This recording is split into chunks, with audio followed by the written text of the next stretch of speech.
Who is Dr. York? Okay, so, man, that's a big question. Very simple, but big question. Dr.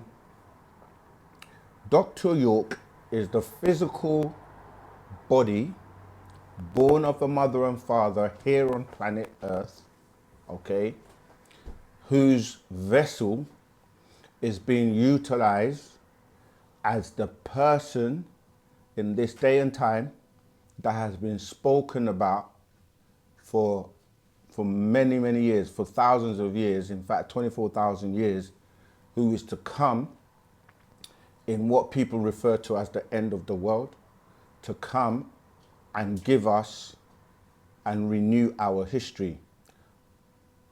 He's doing that because the being known as Yanun, okay, has incarnated into his physical being, right? And that's the being that has access to 76 trillion years of knowledge. He's the being that's been known over the last 24,000 years, and specifically in the last 6,000 years by many names, such as, depending on where you're coming from, what culture or what walk of life, what even religion perhaps, right? So if we were walking backwards from the youngest monotheistic religion, he's the being referred to in the book, the Quran, as Al-Khadir. Okay, that's Khidir, okay? And he's referred to in the book as the green one, okay? The color green is very synonymous with health, healing, nature, etc. If you were going back to the next youngest religion, in terms of the monotheistic religions, you're going to go to Christianity from 2,000 years ago. And in that book, he's referred to as the Archangel Michael, okay? And then if you go further back to the Old Testament, or really the Torah, the 5 books of Moses, which people call the Old Testament, he is known in that book by the title of Melchizedek, okay, or Malachi Zodok. So it depends on the culture, it depends on the title that he's being described as. If you went backwards further to the Sumerian doctrine, where, you know, the kind of versions that you're using today were kind of plagiarized or drafted from, he will be known as Murdoch, or even Ningishzida. If you went into the Greek and how they refer to him, they know him as Hermes. Some refer to him as Thoth. And if you went further backwards to our culture, ancient times, and people will say, you know, the Egyptian or the dynasties, pre-dynastic, Kemet, different names that are referred to in that time and culture. He's known as Tahuti, okay, the great scribe, the one that is the scribe. He writes down all the knowledge and all the information, all the formulas, all the, you know, the major information on the planet Earth was written by him.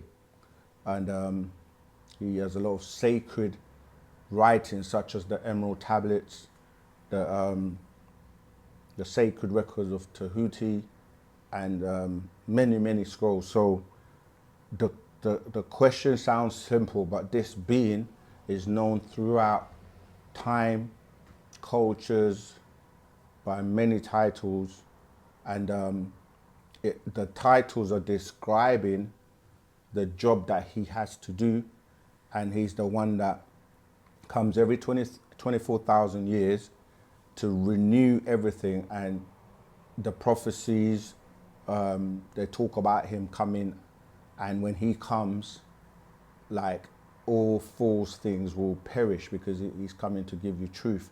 He's the one that opened the seventh seal, yeah, in the year 1970 AD, because again, he's spoken of in the books of Revelation, dealing with, you know, the hour, okay, which is symbolic of, really, when you say hour, you're talking about 60, as in 60 minutes make, you know, an hour, but it's really a symbolic breakdown of 30 years, the first half hour mentioned, and that's from the year 1970 to the year 2000, the last 6,000 years of the spell of six ether that we've been under. So when I gave you the times for these various monotheistic religions, I mentioned 1400 years ago for Islam, 2000 years for the New Testament, or the what they call the New Testament or Christianity, and then I gave you 4,000.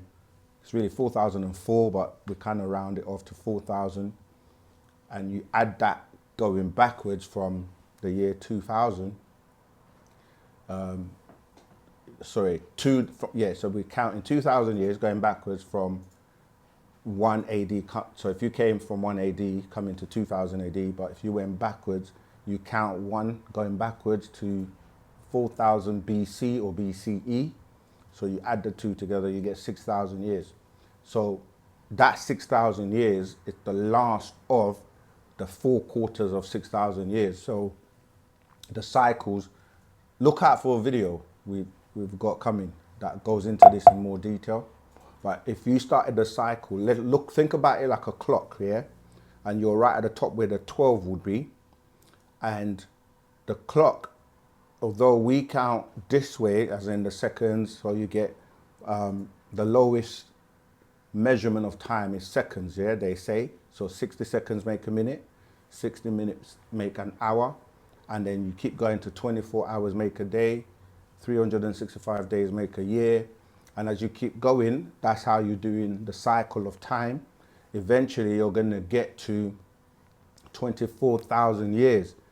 I mean, before you get to that, you have like the Jubilee and the century and all that kind of stuff, right? But if you kept going for 24,000 years, you will get to that point. But what we do is we go the other way. Because remember, the devil makes things confusing by going against God, right? So counter God, or anti-Christ, or anti, going against, right? So we go the other way. So if you started from the top where the 12 is, and you were coming this way, and you took that circle, because circle represents completion, right? That's why we say circle or cycle. The word circle and cycle are synonymous. So if you took a circle, which is representative of completion, or 360 degrees, if you put a cross in the middle to break it into 4 quarters, each one of those quarters will be 6,000 years each. So when you go first quadrant or quarter, it's like 6,000, 6,000, 6,000, 6,000, but it's made up of, if you start from the top, a sun cycle, a moon cycle, a sun cycle, then a moon cycle. So what's happening now, and if you took those 6,000 and divided them up, again, think about it like a cake, and you're cutting the pieces, yeah? If you divide each one of those quarters into thirds, so you're going to get 2,000, 2,000, 2,000 to give you that 6,000, right? And you do the same for the next one and the next one.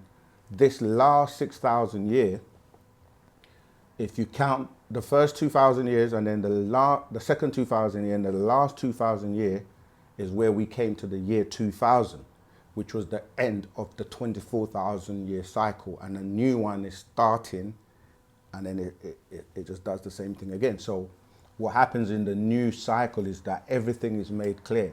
All knowledge that was hidden, with the seventh seal being open, any question, anything you have, this being is here to answer those questions, to raise our consciousness and to transform us, okay, as the Nagaru or the Negroid race, and anybody else on the planet who would learn and benefit from this information, to transfer you back to being the gods and goddesses that you're supposed to be, excuse me, to be. Now, Some people in religions will say, oh, that's blasphemous to say you are God. But in the quotes, it tells you in Psalms 82:6 that you are gods, but children of the Most High, you see? And even in Exodus 7:1, Moses was made a god unto the pharaohs, you see? I think also in, is it Matthew or John 10:34, it explains again that you are gods, you see? So sometimes people are ignorant because when you say God, it's not saying you are, you know, think of a word, what we say in our language or in our culture known as pa'ut, which is all, or the all, because it's encompassing, it's hard to put into word. We just say pa'ut, because that's a vibration that we all are a part of.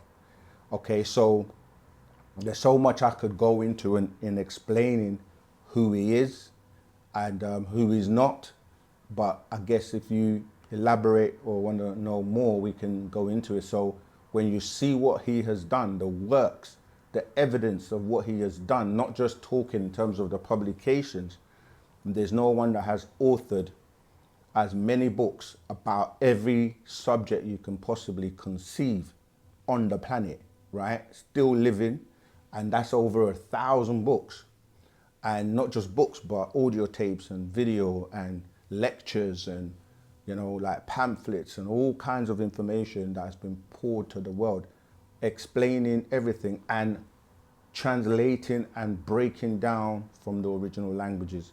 So he's the one that taught us as student teachers, and it's each one teach one. So we are sharing what we know and do our best to answer questions about anything that you would like to know more about, you know. So I hope, or I, you know, ask the ancestors to guide anyone who would like to know, and that helps you in some way. All right, so that was, where was that question from? TikTok? Yeah. Okay, great question. I'm not sure who that was, but Tony Black, thank you. Joan Black. Yeah. Okay, thanks for the question. Okay, we've got questions now on YouTube. Kabina, Rahubat Zamal Wu Muisar, means greetings, brother and family. My question today is, I wanted to know if the Nuwapic language book 1 is... Put a pin in it, we're going to answer that question for you. But we have a live caller, Rahubat. What's your name, where you calling from, and what's your question, please? Rahubat caller. Oh, I'm live. Okay. Rahubat there. Hi there, Sikhan. It's Rahubat T from the UK. Yeah. How you doing? I think you've cut off, T. Yeah, I hope everyone. Oh, you're back. You're back. Yeah. Can you hear me at all? Tua. I can hear you. Anuki. Tua okay. Anuki. Oh, I'm back. Yeah. From last week, yeah, the connection's been a bit dodgy. Like even today, like I have to keep signing in to get access to like the video on YouTube. If that to one side, I like how when you come on, yeah, you've got a big smile on your face about being. It's nice to see that still. I have to. You know what? I'm not sure if it's just you, but if anyone else has the same problem, that we would know if it's just your connection. But you're breaking up. But try again. Yeah. Yeah. Yeah, it's choppy. It's very choppy. Yeah. Okay. Yeah, it's choppy. So let's cut and try again, yeah? Try and come back again. All right, in the meantime, let me go back to answering the question. Ms. Nuwapic language book 1, is it still update? Because I see in the language group, some of the wording is called back. Okay, it's a little different. Elaborate. I'm just going to take this live call, and then we'll come back to the question.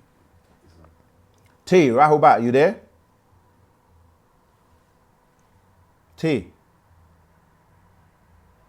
No, I can't hear him. Yeah, so with the language, this is what we keep trying to emphasize to people, that the language is alive. Yeah, it's an evolving language and it's alive. So it's it's got vitality and it's vibrant. So you have to kind of keep up.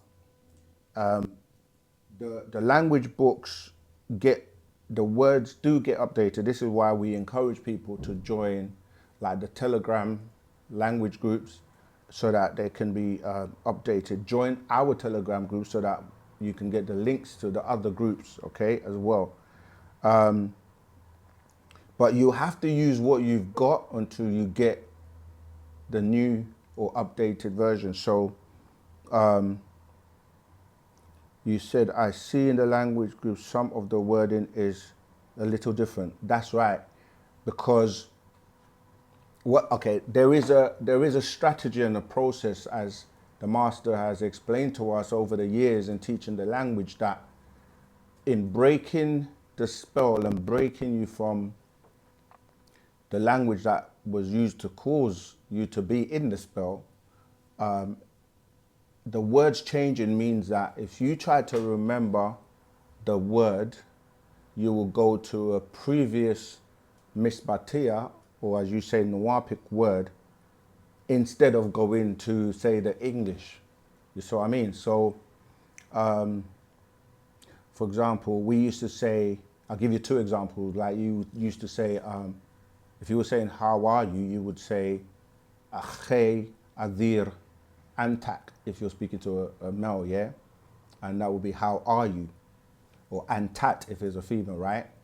Now, it's in the word for how, it's not going to be Akhay anymore. Akhay anymore. It's now Khayef, you see?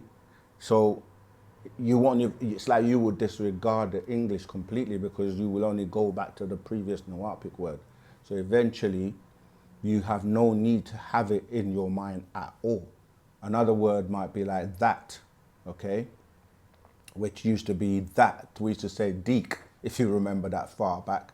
And over the years, you see, I can't even remember any other words but like deek, and then it became pafef, you see? So it's a process and a strategy to get you not to even think in English anymore, you see? Because you go back to the previous Nawapic word as opposed to like doing that kind of correlation between, like when people are learning the language, this is one of the mistakes that we make in terms of you think of a word in English and then try and find a Nawapic or the Misbatia word for that word. So there's a double step or an association where you're always associating it with English rather than just go into the language, you see. So when children are born into speaking a language, or if you remember how you learned English, you didn't know any other words in another language that you're translating from. So you would just build up your vocabulary just based on the language itself, not trying to associate it, because even when you try to translate using transliteration, I'll explain what transliteration is in a minute, but you will just learn words like mama, dada, and then you build your vocabulary, and after you just start speaking it, you don't get a book or try to associate another language to the equivalent, because when you do that, you try to do things like in transliteration, like you would literally think of, let's say, a sentence or a word or something you want to say in English, and then you will try and assemble the words to make the sentence, which doesn't always work out. So when I said transliteration, it's like in this book. Let me see if I can find a better example. Okay, any of these, like the Book of Memory or the Book of Divine Love. In fact, let's use the Book of Divine Love. So, Pa Safa Shalal Ashuk, yeah, the Book of Divine Love. So, in here, for example, you won't be able to probably see it from there, but you have 3 columns, right? And if we go from left to right, you will see the actual script, right? The Misbatia script. So you should learn to read the script, and then we'll have the transliteration, and then you'll have the actual Misbatia. So you can look at the three. So you look at the script, you look at what the script is being translated into, then you look at the English. So for example, it will say, Lama antkum safuflia pa re hum safufa jakum. And even this might even have been updated in terms of some of the words, right? But it says, when you all look towards the sun, he looked at you all, right? But that's what I mean by, so you got to basically learn the language on its own merit by itself and try to avoid the association from English. But I know that's hard because, okay, another good example, like you start off learning a language with the building blocks, right? So you learn like the alphabet, all right? We say the harfat. And then the alphabet forms words, yeah? So let's say you did A, B, C, D, then you now know that D, A, D is dad, yeah? And then you pronounce dad. And that's it. You don't associate with anything. So instead of saying A in English, and then you try and say the equivalent to A is A, and in Nawapic you have different sounds or harufat for, say, the letter A, because the way you pronounce it is different, okay? So I'm basically saying, instead of saying B in English and then saying the equivalent in Nawapi, it's just better to just learn as opposed to A is Do you see what I mean? Just go straight to the language. I hope that helps. I'm not really, going to spend a lot of time not teaching the language. There are other language teachers and people that are far more proficient than myself. That's why the Telegram group will always keep you updated with the latest in the language, all right? Cool, that was for you, Kabina, Kobina. All right, let's keep going. Next question. Remember to share the stream, yeah? To family, friends, loved ones, frenemies. Okay, I'm just looking for the next question. Okay, here we go. Question from Naseem. Does continuing your bloodline or having children important to our soul? Is it a requirement for reincarnation of that soul later? Yeah, definitely continuing your bloodline and having children is important because you're maintaining and the legacy and everything, right? So, but the thing is, you're bringing souls into this world, or you're bringing agreeable or disagreeable beings into this world. So it's important to be like, to know the process and know why or what you are doing, because are you a problem, or are you a part of the problem, or are you a part of the solution? Because if you don't know how and what you're bringing into the world, then you could be a part of the problem, because we can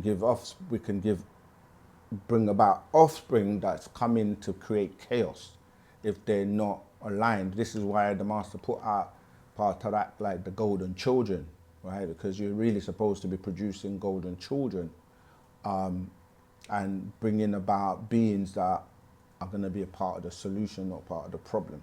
Okay, so yes, he knows and guides us and has in the past in terms of the knowledge formation when beings are using people to reincarnate and come here to create chaos. This is why we're saying that if you don't understand the science of, not only the science, but the art of sex, yeah, what you're doing is breeding 6 ether forces, you see. So there is a whole like process to knowing and aligning to not bringing about 6 ether forces. Because if, for example, you don't do the research, get to know the person, know their background, know their family tree, know what disease is, and know all the things that that person has, and you're mixing fluids with them to produce offspring, then like incompatibility and taking in those personalities. We have many patriarchs that deal with this subject, such as soul, spirit, 30 spirits, you know, many scrolls that go into the subject of, I'm just trying to look through some of them, soulmate, sex force, spirit force. I'm just naming some of the patriarchs there that go into this subject in terms of producing karadu, children. And so it's important to know that what you're really dealing with is bringing in beings into this world, into this realm, 30 spirits, and your own 30 spirits, soul, spirit. So these are a few that I've mentioned: soulmates, sex force, spirit force, 30 spirits, soul, spirit, and there are others, okay? So it's important to learn what you're doing so that you don't, as I said, be a part of the problem instead of being a part of the solution. Okay, let's keep going. Pharaoh Halo. Is the Cribs and Blood wars in our community really about positive and negative blood socially engineered by the Luciferians like the Yorks and the Lancasters?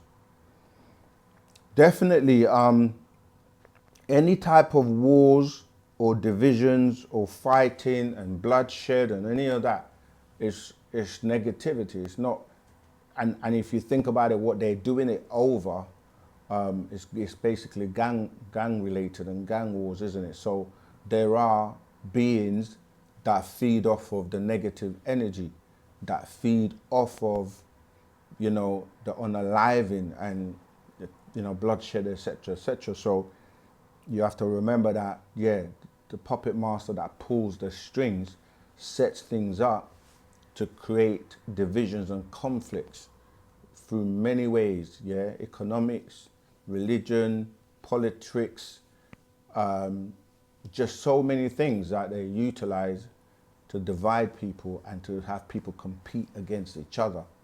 And for land, for territory, for resources, and there's always a plan behind these things. So what you're mentioning about in terms of the Yorks and Lancaster, that's a deep subject in itself, because it's dealing with beings that their blood didn't clot, and they didn't have the hemoglobin to basically make that happen, So if during that time, if they were cut, they would bleed to death. Homophiliacs, this is the whole thing where they had to mix in to get the solution so that they will be able to survive. So the War of the Roses, and that's what you're really talking about when you're dealing with that whole thing. If you go and do some research, this is where the vampirism and Dracula and all these stories come from, because it's actually dealing with beings that need to drink blood to stay alive, or they need they need that blood. So until this day, there are people that need blood transfusions and certain things to get that blood.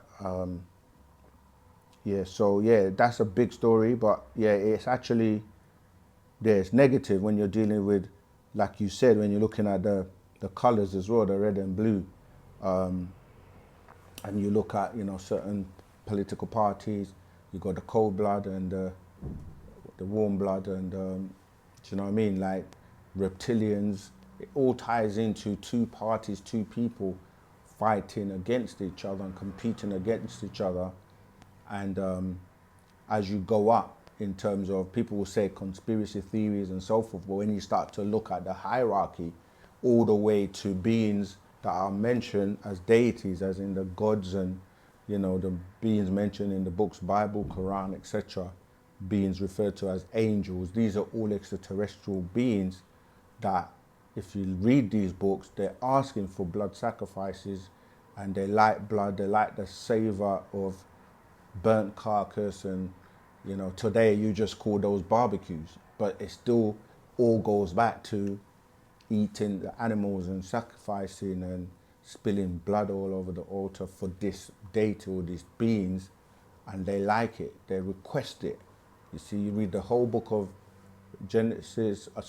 Leviticus, and you see it. It's all about sacrifices, and then that filters down into many religions and many rituals and many things that people do to gain advantage, and do things that requires, some type of sacrifice or offering, whether you're dealing with cutting animals, goats, lambs, and so forth. But it's all about spilling blood and to appease these deities that like that energy, okay? Did T try to call back, or? No. T, if you're listening, we're waiting for you to call back. Yellow woman, okay, Rahubat. You say, evening, are the Lassiter files real? Is Lassiter a real reptilian female? Also, do you drink, what's that? I think it's meant to be milk. Do you drink milk, eat eggs? And if not, why, as it has nothing to do with killing animals? No, I don't, because, well, obviously it's personal, but not everybody does what I do. So, yeah, I'm not sure about the reptilian being you're referring to. You have to give me a bit more, where's that reference from? Because that's not in our scrolls as far as I know. If it is, you have to point it out. If it isn't, then whoever's putting that information out or saying that, you might have to ask them, because we really focus on deal with Wu-Sabat, and we explain what we teach and break down what we teach. But if there's something that you can give me more information on, I'm just quickly, yeah, I mean, what I've looked and searched quickly just to get an idea is, it just says it's a Latin word that translates to lizard, and it's the name of a constellation in the northern hemisphere. But as far as reptilians go, there are many types of reptilians, and reptilians that can shapeshift and take on all kinds of shapes and forms. So, oh, we have to come back to that. I've lost my greetings, Rahubat T. I can hear you. Go ahead. Oh, Rahubat. Oh, can you hear me okay? Tua. Yeah, better this time. Go ahead. T. It's cut off. Again. Oh, can you hear me? Yeah, we can hear you. Go ahead. Yeah, sorry, it keeps on you can hear me. Sorry, it keeps on like it's still breaking up and stuff. All right then. My question is. Yes. I've got three of them. Yeah. Somehow. Well, I was gonna ask about. Yeah. I think that you said that there's like 9 species of Nagaru. Can you still hear me? Yeah, I can hear you. Okay. Yeah. Do you know each type and like their unique differences from one another? That was one of the questions. I sent them through like on the WhatsApp because like my connection was being a bit dodgy and stuff. Yeah. The second one was to do with a dream that I had earlier on today when I woke up. It was like about some text. Yeah. I don't know what the text was saying, and then at the end of it, in there, it had something about Ptah. So I was wondering if you could recommend a scroll or something on Ptah that I could read upon them about. And then the third question was still Yeah, there. you've cut off. The third one was about. The third question, He's muted himself. you've muted yourself. Oh, yeah. Sorry, that must have been my cheek. I got you. I heard that. Yeah. And the third one Yeah. would be if there's any patriarchs on any like spiritual attack defenses, if you have any. Okay. All right. Is that it? Yeah, that's it. Those are just the three. But Okay. also, I've actually written them into the chat as well. So if you check on them WhatsApp, they'll be in there if you have missed anything funny. Is that right? Tour. All right. Okay, Thanks. thank you very much. No Thanks, problem. brother. Yeah, that's a great idea. If you have problem with the line, just put your questions in the chat and we'll read them out and answer them. So, the first one? No, I remember the questions. Yeah. The first one in regards to the 9 species of Nagaru, there's information in part of that and in the Master Secrets and also the actual facts. The one that comes to mind is designer genes. I don't actually remember or know all of them by heart, but this is a question that one of the other student teachers has already answered in the Telegram group. So if you haven't joined the Telegram group, you can join that and search for it. I don't really have the time to search for it now, but yeah, it's in the, I think the divine design, actual fact. And it's talking about, yeah, the different species of Nagaru, which kind of all come out of like the Sans people. Yeah, it's been broken down, but I can't recall all of them at the moment. So I'm not gonna, I'm not gonna try and give you the wrong information. So seek that scroll out. The second question about your dream, we say all the time we don't interpret people's dreams, and it's for you, it's personal to you. So I can't even, go into that. What we do. I think it's call back. It's Terry. Someone else, okay. Yeah, what we do say is give you the information, like get a notepad and make sure that you write down your dreams, and then later on you can try and decipher it by looking at what was happening to you maybe the days or weeks or month before that, to what led to that, what you maybe were thinking about. Did you watch any movies? And then just make a note as clear with as much detail as possible, so that if something else happens later on or you come across something, you may be able to connect the dots and decipher it for yourself. There are different types of dreams. That's why I mentioned if you've watched a movie or something before, because sometimes your dreams are to help you purge and get rid of, junk information that you stored by way of, as I said, like movies or whatever, right? It may be other books, like people read other things, science fiction and all kinds of stuff. I'm not saying this is the case. We're just giving guidelines for other people as well, how to try to decipher your dream yourself. And you can ask questions. If it's a message for you from your ancestors or whatever, then you can associate things that relate, or that, like I said, if you monitor what's going on in your life, you may be able to decipher it. Obviously, there are some visions which are not really dreams, but they're messages for you to maybe give a message to other people, and you will know that because it will be very profound. Sometimes it's you traveling to different dimensions and having different experiences with your counter being. So there are a number of things that you could write the dream down, and then as you keep this note and have several dreams, there may be connections that you can utilize to decipher the dream for yourself. Okay. On the dream one, he said, is there any scrolls about Ptah? There are, not specifically about Ptah, but Ptah is mentioned in, like even in the ancient Egyptian what people call the ancient Egyptian Book of the Dead, but it's a coming forth by day by Partner Babylon. When he mentions Ptah there, there are updates where he mentions Ptah. I'm gonna see throughout today. I'm gonna see if I can look and find anything. Yeah, the new scrolls like the 9 speaks about Ptah. Yeah, I'm trying to think of others. I think you may even look in. Yeah, the 9 definitely speaks about Ptah. But yeah, if you're in the Telegram group, again, we can try and get some more references for you. And what was the last question? The last question is, also, do you have any partaraks that help us defend against spiritual attacks? I mean, it's not just partaraks. You've got to also read actual facts. There's one called Feeding the Forces that actually addresses that subject.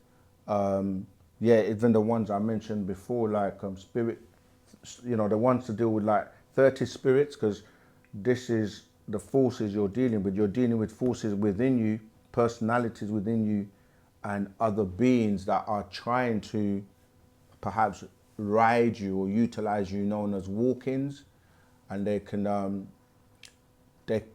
also, in your what you're calling sleep state, can, you know, imitate and take on form and come to you in that realm when you're traveling from different realms. Because when you go to sleep is when your spirit is more active, and the spiritual, you can like leave your body. That's when you can are more likely to astral project and, you know, things like that. So yeah, those partaraks will go into that. We have white magic, black magic. We have white is good, black is evil. These are all partaraks that deal with that subject. So yeah, check those and see if they help you out. All right. Okay, let's keep going. Oh yeah, I was answering that question about the reptilian, and I'm saying I'm not familiar with that specific one, but there are so many different species of reptilians, and more every day, because they keep creating hybrids or keep reproducing. So there's a lot of different reptilian species. But yeah, in terms of milk, eat eggs and that, milk or dairy products in general, to be honest, are not very good for you because of, well, I'm speaking for myself, because things don't apply to everyone. But yeah, dairy products, they produce mucus, a lot of mucus. And to be honest, when you say drink milk, you didn't specify what type of milk. So yes, I used to have alternative milk, like, but I don't now, almond and oats and stuff. But as you learn more, you decide what's good for you and what's not good for you. Eggs are, yeah, to me, like baby or chicken's babies in the making, shall I put it that way. I don't like them anyway. I never have really. Well, for many years I haven't. And it's a byproduct of an animal, isn't it? So I know you're saying that it's, you said, and if not, why, as it's nothing to do with killing animals. People don't have to kill animals to be cruel to animals. It's actually interesting when people have animals, say pets, and we have a scroll called the 33 Commandments, just looking around to see if it's near me, which the master gives us, you know, information on how to deal with animals. And humans can be quite selfish because they think that, give an example, a cat might have kittens, which is their family, and people will take the kittens and separate them and give them to different people, separating the family. And the reason is because they want to have that as a pet, you know, and forgetting what they're doing, that kitten, it wants to, you know what I mean, bond with his mother and so on and so forth. And then you take it and you may lock it up in a cage or in your house to be your friend or your companion because of your selfishness. Now, I'm not applying this to everyone because different people have different reasons, because, you know, there are some animals that are used in a positive way, like guide dogs or whatever. But at the same time, in Wu-Sabat, in our culture, there are rules regarding animals and what we do and what we don't do. Another thing, people will get fishes, put it in a fish tank, and then create this little home and keep it as a prisoner, just so they can look at it, swim around and feel good. Like, I mean, it may sound judgmental or whatever, I'm not. I'm just saying that my view is animals are beings too, and they need to be in the environment that is most suitable for them. Or even the zoos, you know, people take animals from the wild, put them in the zoos, put them in cages, restrict them from being what they were supposed to be naturally, for people to just go and look at them. And when there are accidents, you know, because like a tiger, a lion or whatever, it's not designed to be caged up. And when it goes wrong, where maybe it's hungry and it attacks, or then people say, oh my God, what's a terrible thing? But that's his nature. Okay, we got another call. Greetings, Rahubat. What's your name? Where you calling from? And what's your question, please? Rahubat. Rahubat. Rahubat again. Rahubat. Who's calling? Yeah, this is Terry Jamal. Oh, Rahubat, Terry. How you doing? Rahubat. I'm doing my best. Long time, huh? Yeah, it's been a minute. Yeah. So I had a question from the scroll, the 30 spirits. 30 spirits, yeah.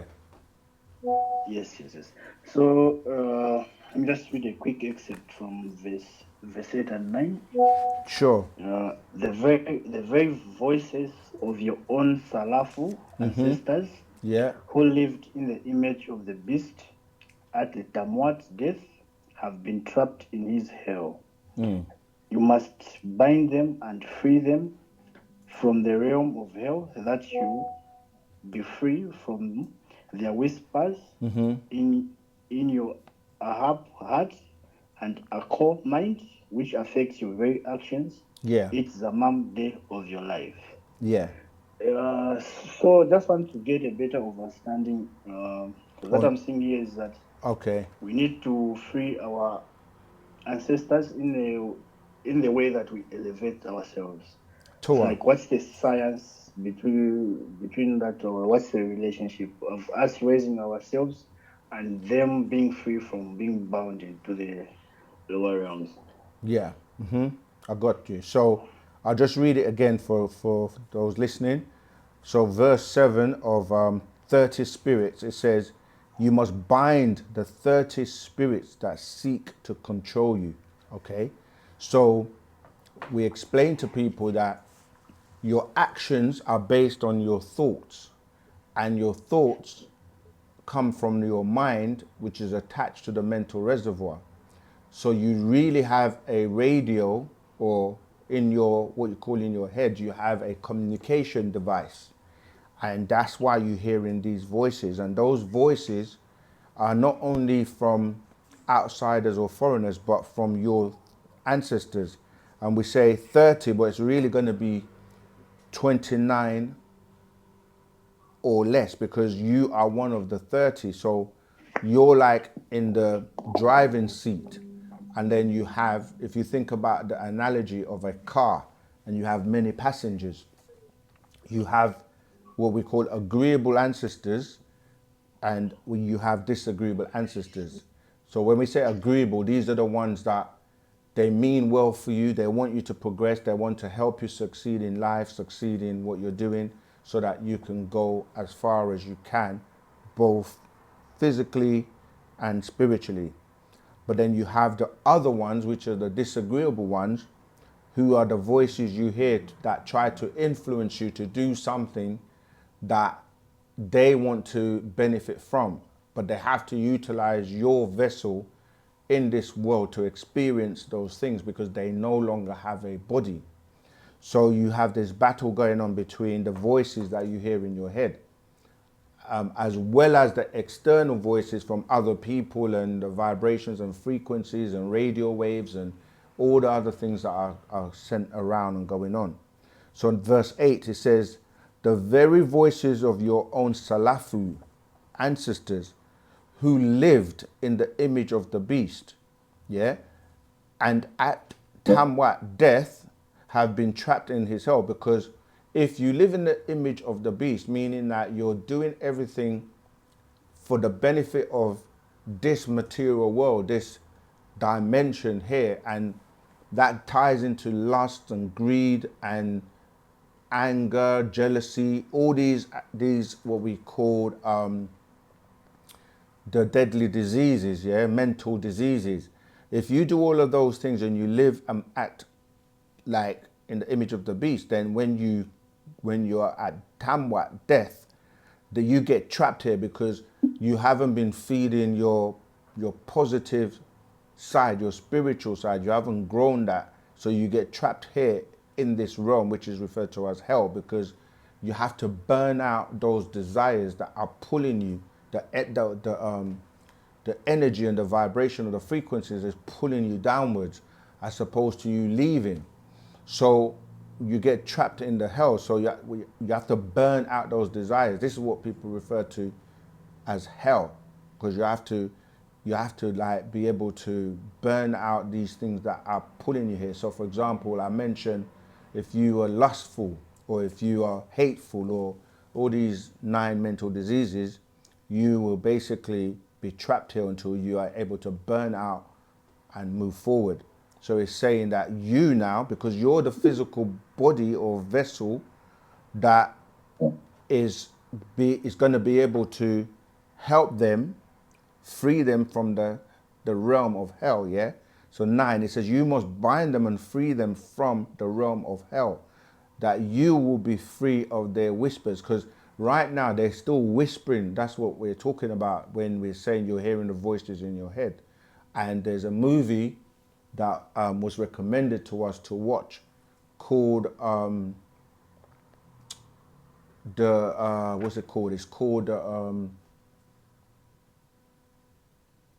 it's just in my head. It's called I think the Presence. Yeah, it's called The Presence, right? When you watch that movie, it shows you how your ancestors in the other realms, in this trapped here, they whisper to you. So imagine, right? And not just you, but whoever you're around, they have whispers to them too. So you may be chilling with someone and you're getting along, or it could be your friend, it could be, you know, any relationship you have, and you're getting on really well, and then they switch in a minute because they've received a whisper in their mind, the voices they hear in their head, that tells them something, or and then they kind of like change on you or react differently, and you're like, and next minute you guys are arguing or even fighting or whatever, and it's like, what happened? We were all fine just a minute ago, and now we're arguing and fighting, and it can escalate. So those are those voices, and it says that you must bind them and free them from the realm, so that you will be free from Are we the... linked to the same in terms of etheric link, or what type of link is there between them and us on the physical? Yeah, you're linked to them energetically, which is spiritually, mentally, and also, as you say, etherically. And that's why it says that, let me finish reading that verse 9. It says, you must bind them and free them from the realm of hell, that you will be free of their whispers into your abab, heart, and akal, mind, which affects your very actions each zaman, day of your life. So in order for them to be free and move on, you have to bind them. What does that mean? It means that, let's say you have one that keeps bugging you all the time to smoke or to drink or to go to a party or to do things that you're trying to get away from. You so like to say, for example, you want to stop eating meat, but they like meat and they want you to eat meat to experience that through the vibrations.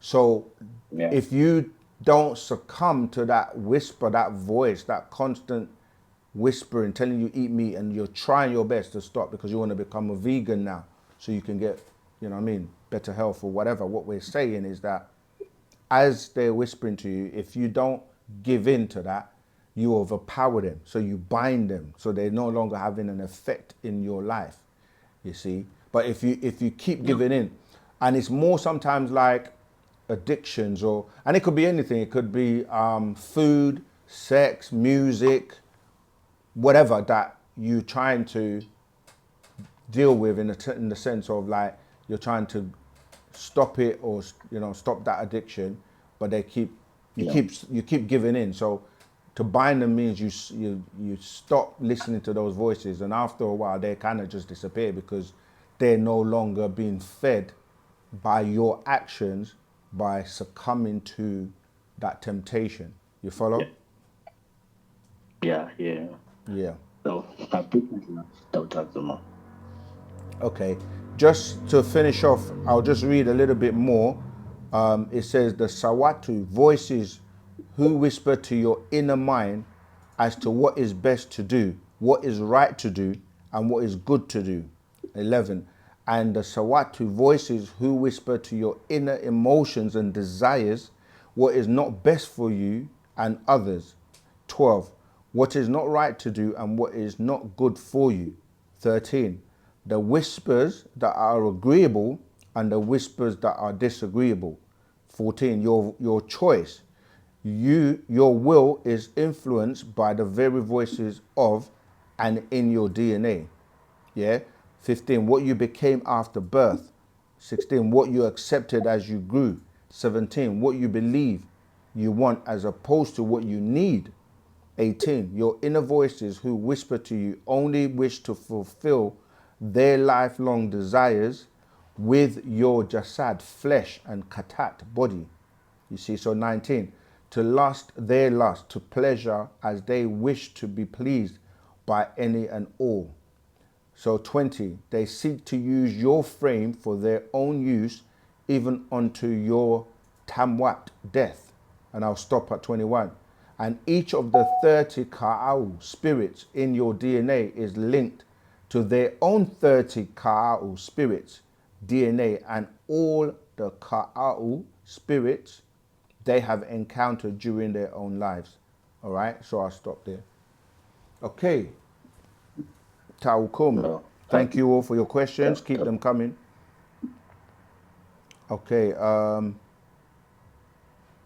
Yeah, I was just answering that. Yeah, so if you're trying to be a vegan and eat healthily, you're not going to eat animal products either, obviously, if you're vegan. But if you're a vegetarian, then, people will still eat eggs and still eat cheese and those things that, as I said, they produce mucus. The mucus traps a lot of ions or metals in your body, and these can, over time, cause you cancers and all kinds of ailments. So yeah, I personally I don't, in terms of eggs, and you say they're nothing to do with killing, but it's not always about killing the animals. It's about, is it healthy for you, is it good for you, is it something that you should be ingesting. All right, I hope that helps you, Yellow Woman.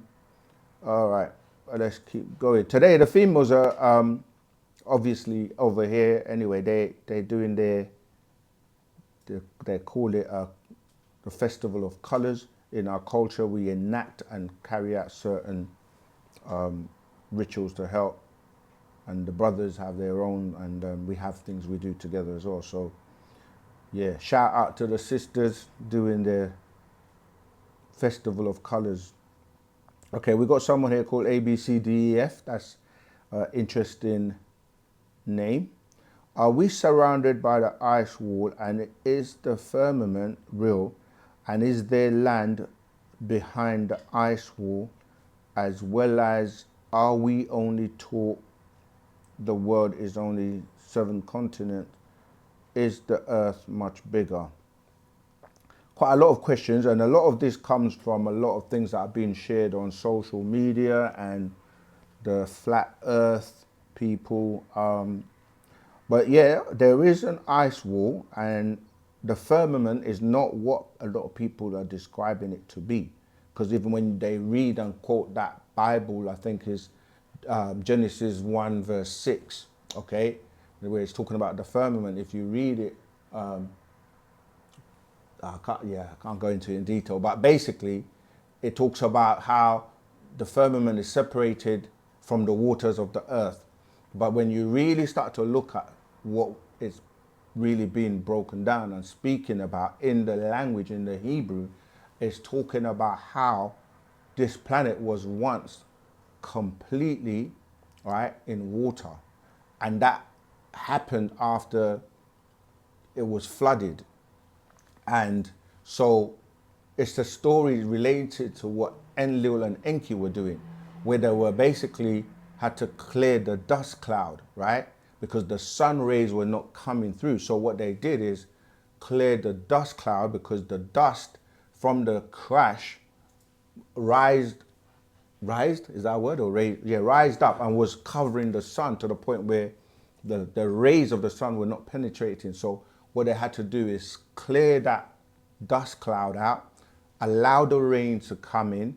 They evaporated the water, meaning like when heat hits water, evaporates, so it separated the seas or the waters, but that water went up and formed the clouds and the different layers of clouds.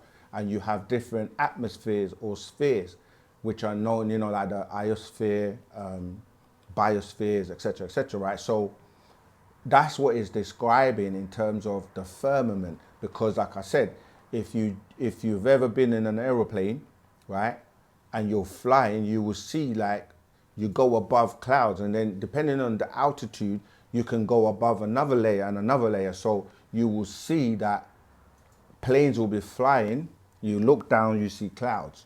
You look up and you see clouds. And they form thickly, so thick, I don't know if that's a word, maybe I've just created a new word. They're so thick that when you look through, you can't penetrate and see down, but then you'll come to another area where the clouds are clear, and then you can look down, and depending on how far you are, or when you're descending now, when you're going to land, you start to see the different, different houses. And as you come down, it's so tiny, but you see people, cars, and you start to, when you're in an aeroplane, actually do this, and you can go from one part of the country to another part where you're leaving daylight and going into what they call night. We know as shadow hours, or vice versa, right? Where there's a big time difference. So what's happening, people are mixing information up and distorting information, and then like talk about the Antarctica and the ice wall. And yes, there are beings that reside there, have been there for years, and part of it was to protect them, and there were agreements made with world governments to coexist without them having any interference with people on the planet. And we've mentioned about Agatar and Shambhala, where many different types of beings reside. And yes, so there's truth mixed with confusion and distortion. So yeah, there is land behind the ice wall, and there are many different type of extraterrestrials and beings have been here, but in time now it's starting to become more and more known to people, in terms of, because we're living in the era of truth, and things are going to be revealed and be known. So, and people talk, you do have spheres, as I said, like you can just Google the different atmospheres or spheres that are surrounding the earth.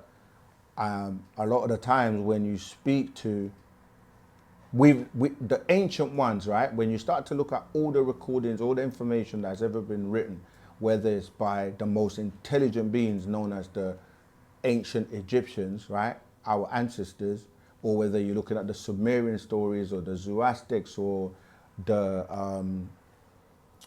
Dogons, or, do you know what I mean? Like, so many, no one teaches that the earth is flat. And people that are religious, they teach about a being, God, Allah, or whatever. They always tell you, the ancient ones tell you, that they were visited from beings that came from above and taught them and gave them records and show them, like in the case of the Dogon tribe, they show them and mapped, Sirius, the constellation. You know what I'm saying? A, B, C, this has been mapped now. So what it is that even the Egyptians, they talk about Orion and the constellation, and it maps the pyramids to the belt of Orion. So when you look at the evidence of what has been discovered or recovered or shared from generations to generations, even the way nature works, right? And with more technology to look into the sky, into the stars. And yes, there was a time where they didn't have enough technology for the rockets or the rockets and spaceships to be able to penetrate these spheres, right? Like a lot of people now know and talk about the moon landing. I think it was in 1960s, 69, isn't it? Yeah, around 69, right? Now it's obvious to people because at that time they didn't have the technology to penetrate these spheres, right? Let me see if I can, I'll just see if I can find, yeah, they didn't have the technology, so they weren't able to get out of here. So there was evidence now to show, right? Yeah, there you go. If you look, search spheres of the Earth, right? You get the four primary spheres or subsystem of the Earth are the atmosphere, that deals with the air and the gases. This is what people are referring to when we talk about the firmament. Then you got the hydrosphere, which is all water. Then you got the biosphere, yeah, all living things. And then you got the geosphere. Then you got, which is land, rocks, and soil.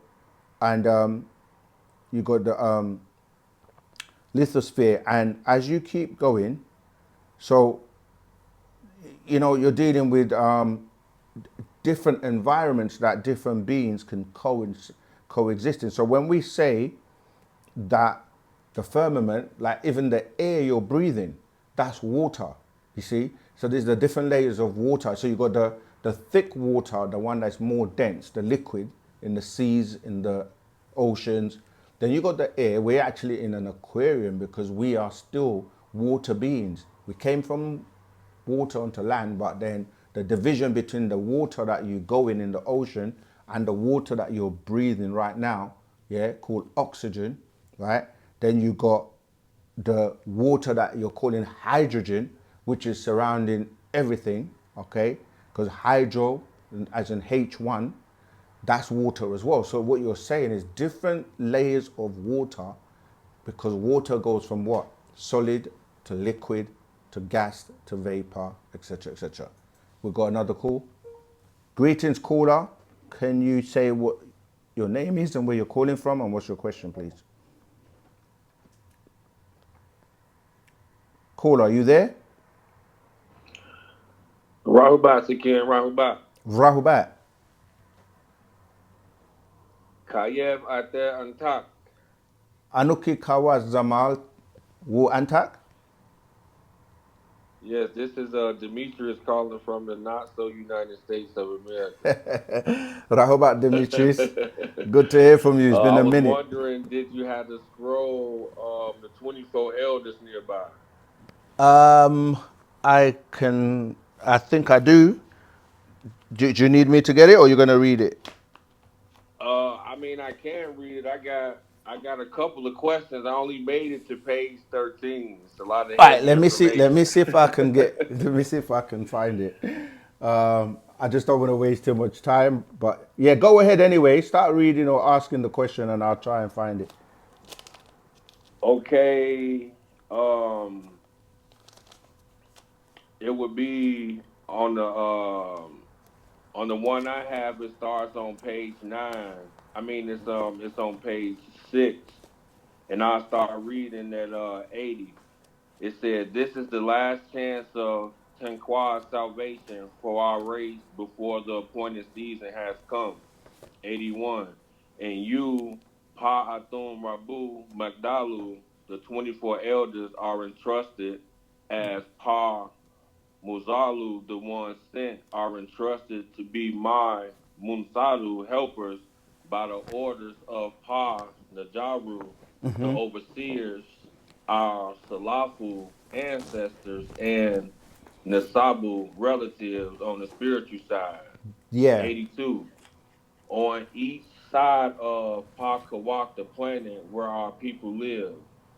83. Each should have appointed Pa Atum Rabu Magdalu, the 24 elders, and Pa Ashu Atum Mazalu, the 12 ones sent to enforce Pa Tarak today. Right. 84. 12 males, 12 females, 6 males, and 6 females for each group at each tribe center, country, state, town, village. You must reach the selected number before you can perform your post. Yeah. I got you. I'm with you. I found it. Okay. So, what would you like me to know? What would you like me to break down for you? What would you like to know? My question is that for the people who are coming in the Wu Nuwa, is that what the bookstores and finding locations are for? Like, are the 24 elders and the people he have elected since being incarcerated, are they located at these different, Yeah. well, Okay. not the bookstores, but obviously when you say coming in on the inside, like, is this something that's already elected and people are chosen? Okay. Tua. Let me just. So, if you go on YouTube, and you go to the website where the Partaraks are read, right? Have you ever seen that page? Let me see if I Yes. can. Right. No, well, that's not the United Sapiens website, right? Not the national one. Let me see if I can actually find it, but I don't want to lose my right. If you go to YouTube and search for Partarak, PAATARAQ,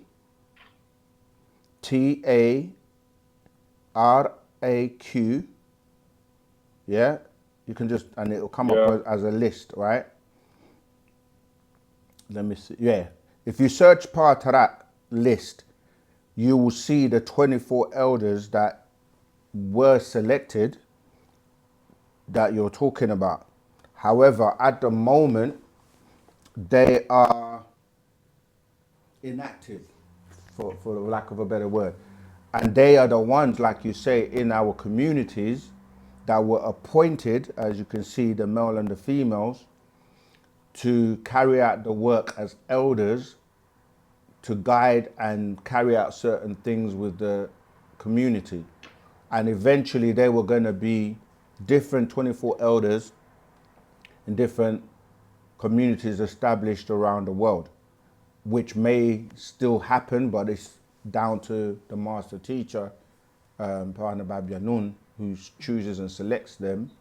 And so that's what it's talking about, the responsibilities of those people that are chosen to carry out. You know, like for example, there may be some issues within the family, and they will be responsible to guide as elders to, you know, deal with those situations as well as carry out those various responsibilities.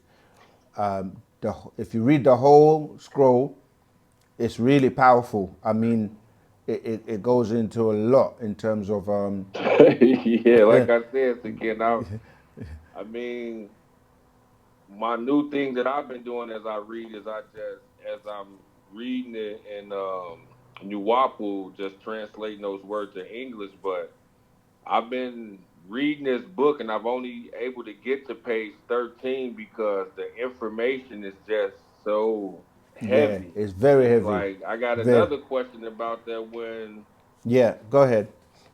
when he's the okay, 77. My elect Mildadu elders who have the knowledge of Wunuwap's actual facts that leads to the transformation back to Tanjar overseership in order to be able to Tua. return to Marzuk Riz in Malah Ilion by way of Sabata Sirius through Kafap Re Kafre. So is that the description of the leaving of the ships that he's describing? Yeah, so let me run through it with you. So 77, my elect Mukdal'u elders who have the knowledge of Wu-Nawat, actual facts that leads to transformation back to Tanzar, overship, in order to be able to return to Marzak, risk, in Ma'alal, Ilyun, by way of Sabat at, Sirius, through Khapap Reye, Kafre, in Sa'at, Orion, Orion's belt, through the center star. So he's basically explaining that, you know, if you're an elder and you have the knowledge of Wu-Sabat, actual facts, that should lead you to transformation, right? To back to being an overseer, yeah? So you're overseeing.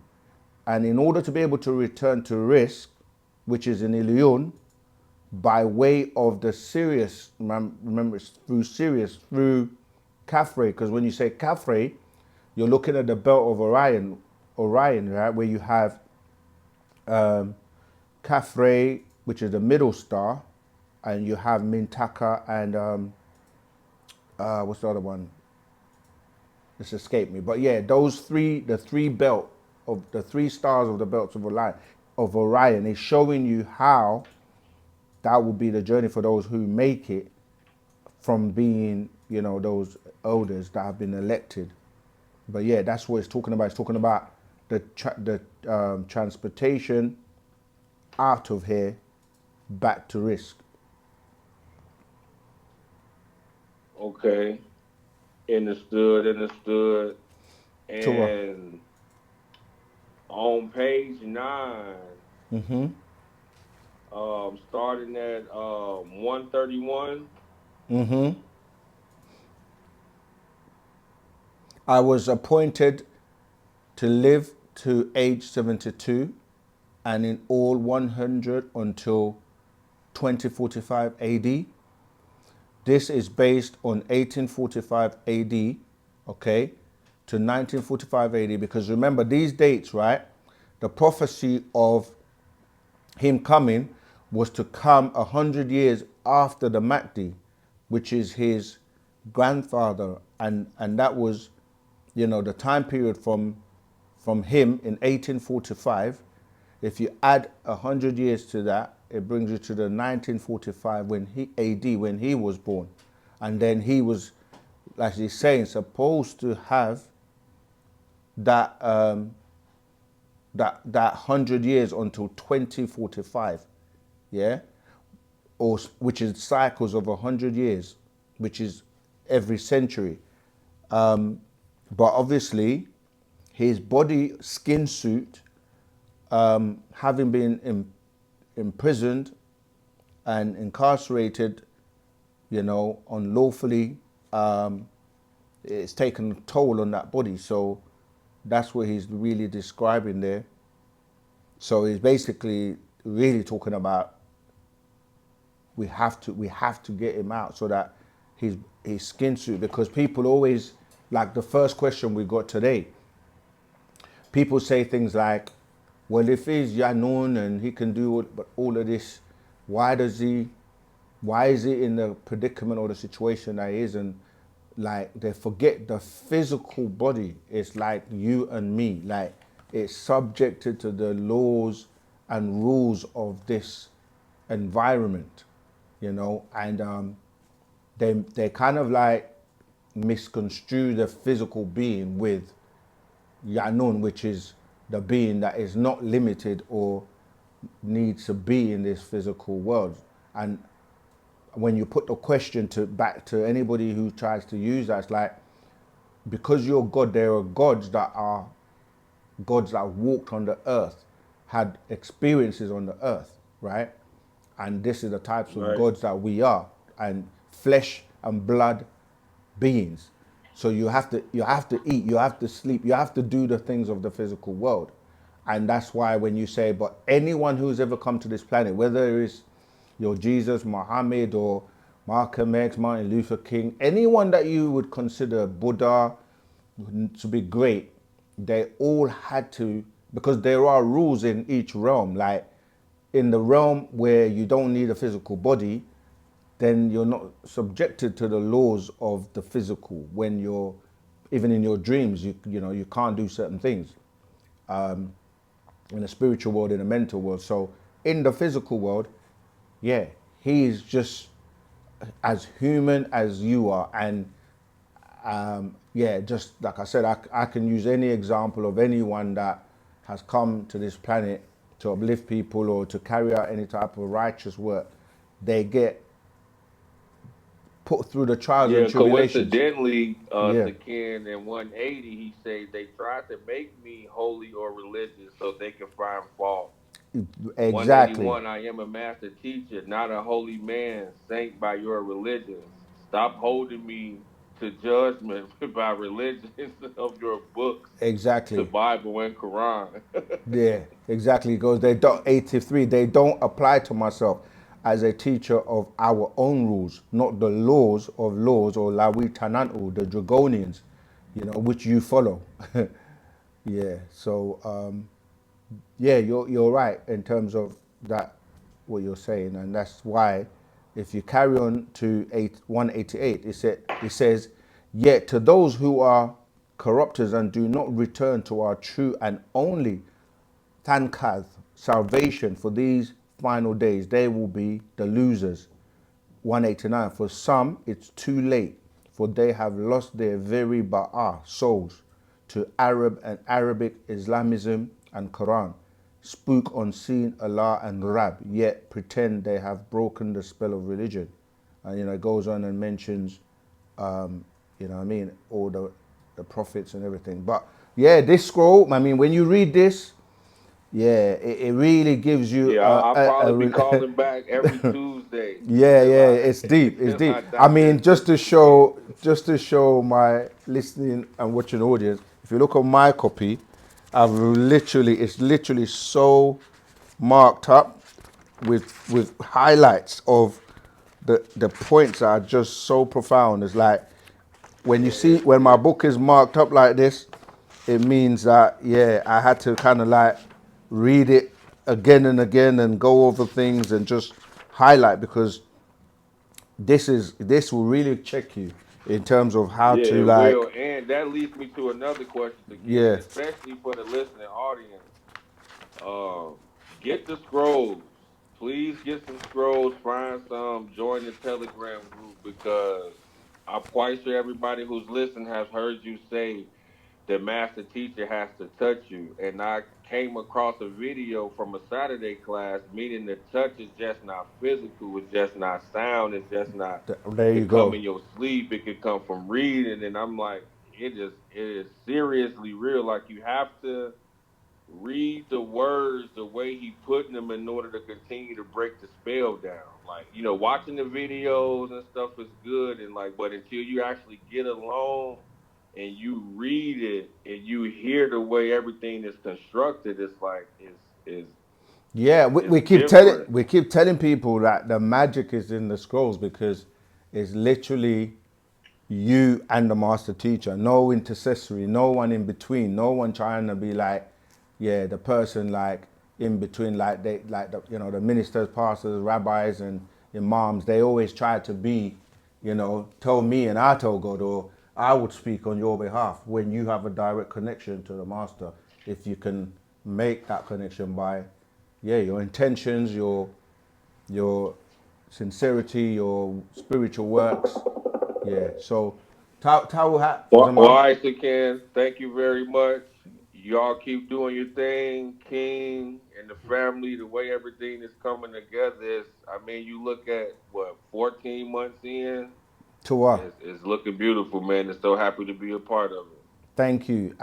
Absolutely. And we want to, yeah, thank you too for, you know, doing what you do. So keep up the good work, and everyone just share, spread the good news of Wu-Sabat. All right, Zaman, Wadu.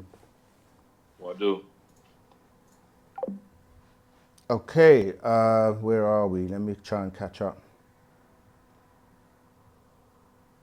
Okay, cover that. Yeah, I think I gave a lot of information regarding the ice wall and the continents and the planet, yeah, the last part was, is the Earth much bigger? The planet Earth actually is smaller now than what it used to be. It used to be 3 to 4 times the size it is now. And that's why when that accident took place with, Nibiru, the Anunnaki craft, when they hit the planet known as Meldek, oh man, someone else is called. Okay. When they hit the planet and then it then hit, or the destruction came back and they hit this planet when it was known as Tamat, it split it in half, right? This is how the asteroid belt was caused, right? Partly. And then these elders, they were responsible, so they had to literally try and repair the planet and terraform it. And this is what we're talking about when they cleared the dust cloud and then they let the sun rays come through, and then Genesis picks this up. This is what they're talking about when people are saying that, the Spirit of God was moving on the face of the waters, right? The waters we're talking about, they say the deep.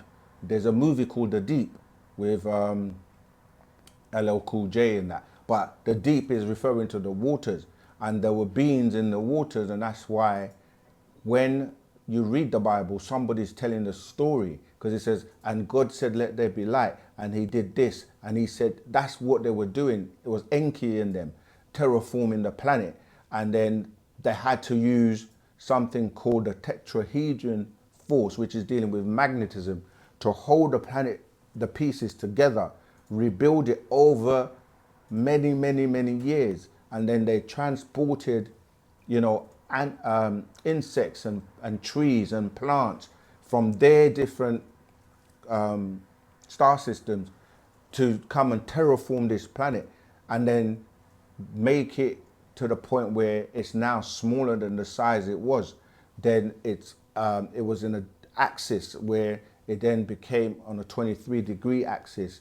And this is why a lot of people on the planet are more right-handed than left-handed, or ambidextrous, as we used to be when you were balanced, because the weight shifted. There's so much to this story. So that's what happened. And when I said that, a lot of these people will say they're religious because they will believe in God. And then you say, where is God? They will say, where is it? Because if it's a flat earth and he's here, we should be able to go to him or see him or Allah or all of these people. But they tell you he's in heaven.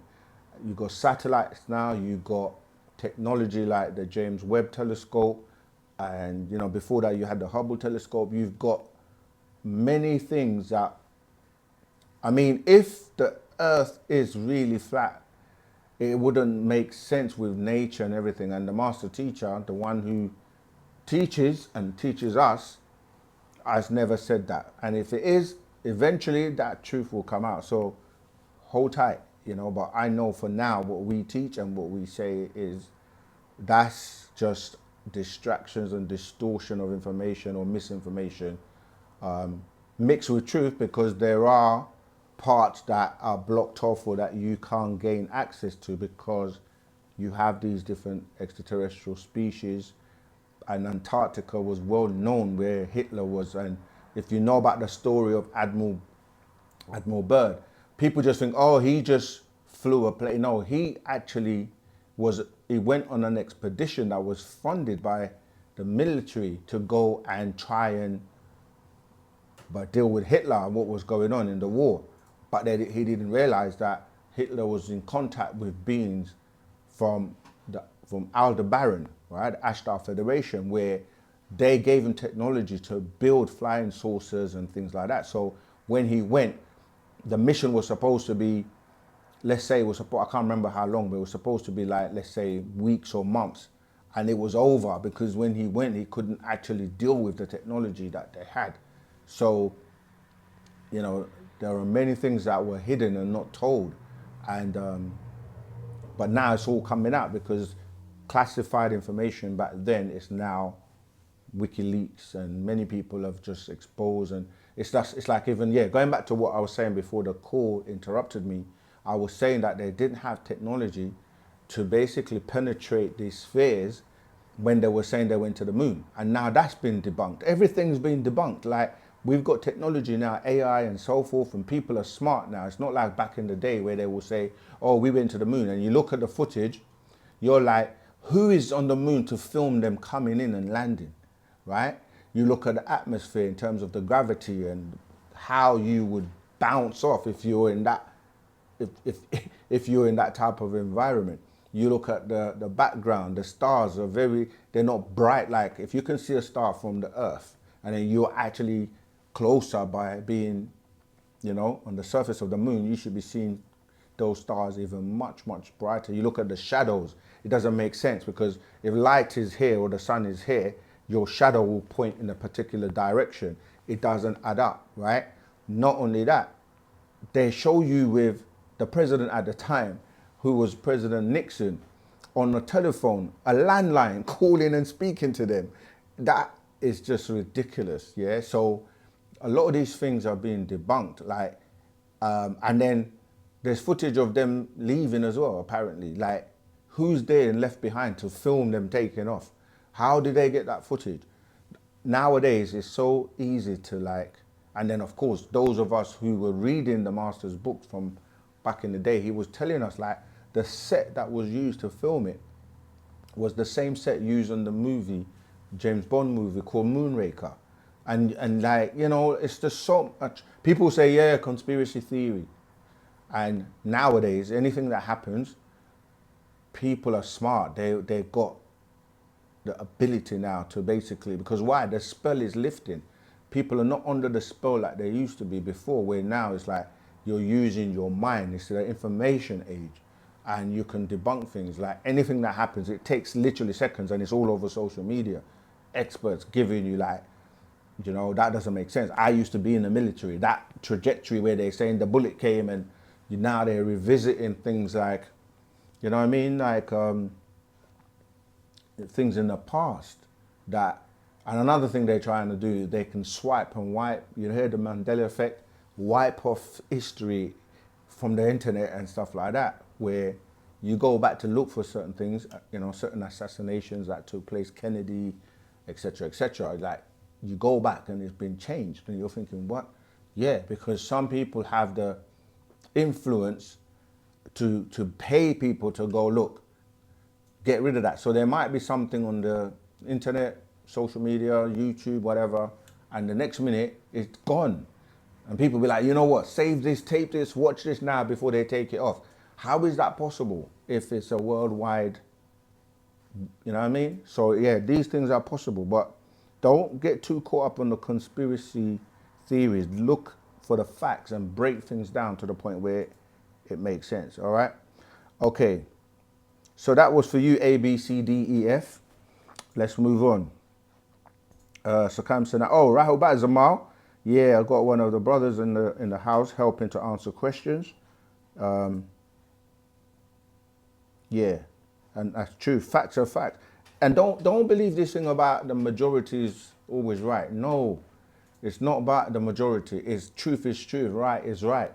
It doesn't mean because 1,000 people are following something that's wrong and you're saying, nah, I don't accept that you're wrong. No, it doesn't work that way.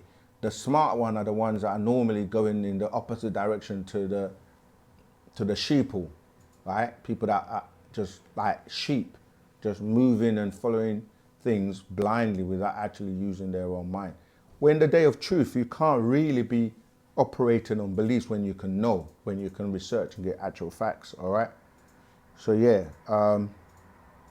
let's keep going. Any questions? How's TikTok doing? How you all doing on TikTok? Glad you're still here with us. Okay, here we go. Sonny L. Rahubat Saken, my question is it okay for people with different blood types to mix? It is if they're compatible, because certain blood types are not compatible. That's why I gave that example of how the Cro-Magnon was wiped out, because what it was is the Basque, they made sure that when you're dealing with a positive and negative or incompatible blood types, that the offspring's not going to survive. This is what causes things like, for example, sickle cell. It's important to know your blood types because some blood types are not compatible. So If people don't do the research and make sure that the people they're gonna mix with they're compatible, then it results in things like, do you know what I mean, certain ailments, yeah?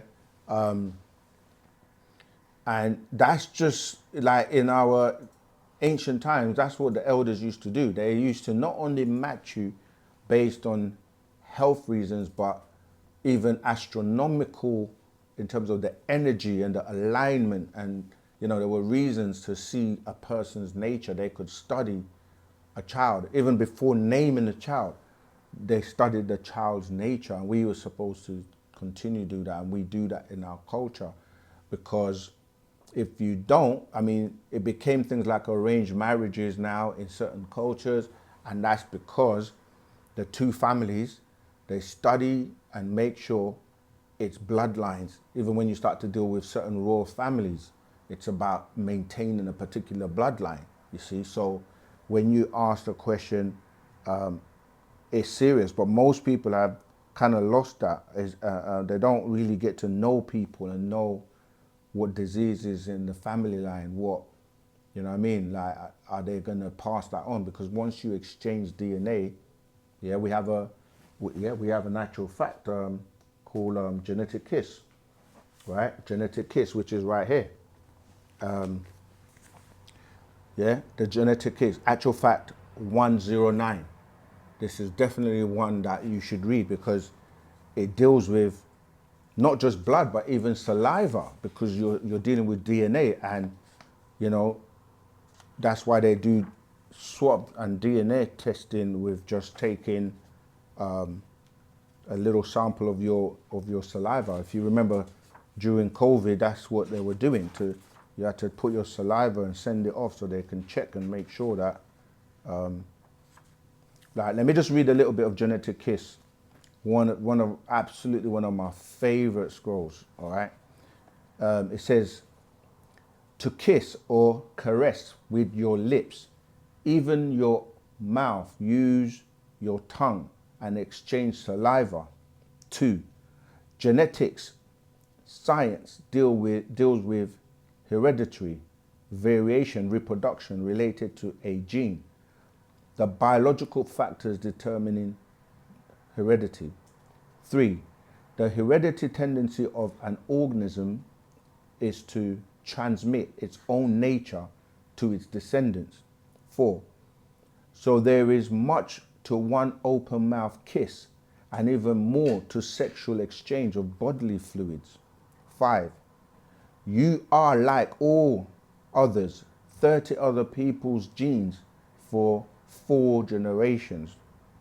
Yeah, back even the zodiacal signs of each affects you, right? So you've got generations starting with you at the top. You go down 4 levels. The first level is your mother and your father, okay? Then the second level is their mother and their fathers. Then the third level is, so let's look at it. So it'd be like you, your mum and dad, then it's your grandparents, then it's your great-grandparents, then it's your great-great-grandparents. That's going down 4 generations or 4 level. And you count all those people up. That's what we're talking about when we keep saying the 30 yous, including you, all right? But you subtract from that 30, the people that are alive. Okay, so if you're alive, you take away 1, so it becomes 29 that are on the other side that are affecting you. If your mother and father are still alive, you subtract 2, so then the others will become 27. You follow? Right, so 6, when you kiss someone or exchange any bodily fluids, you're taking in all 30 people and everything about each, good and bad, diseases, emotions, you're taking it all, the whole beings. 7, that's the reason why when you catch your mate with another, what you think is hurt, it's in fact all the beings in your bloodline genes crying out to your physical, okay? 8, you become physically sick, not just cry, but even vomit, have stomach pain, need to relieve your bowels, get a headache, nosebleeds, become weak and even sleepy. 9. Your inner voices crowd your mind. 10.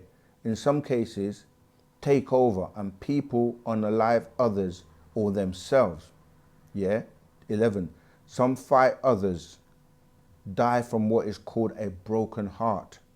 12. Your inner beings wish this person's genes out of your body. Yeah? Out, his or her being, out and gone. 13. That is the strange feeling you think is betrayal or cheating on you. 14. And you outright lose control. 15. It's the inner family that are upset.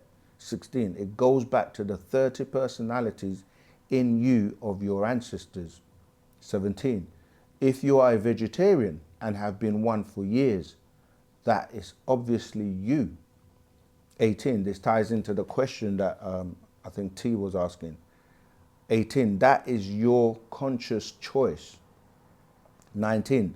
Then one day you smell a burger and you suddenly have this urge to eat this burger after being a vegetarian, say for 20 years. 20. What is that? 21. Well, one of your ancestors may have been a real carnivore, and after smelling the scent of the burger, which is in the air and goes in your nose, so you are actually intaking tiny bits of this burger, and it awakens someone who wants it.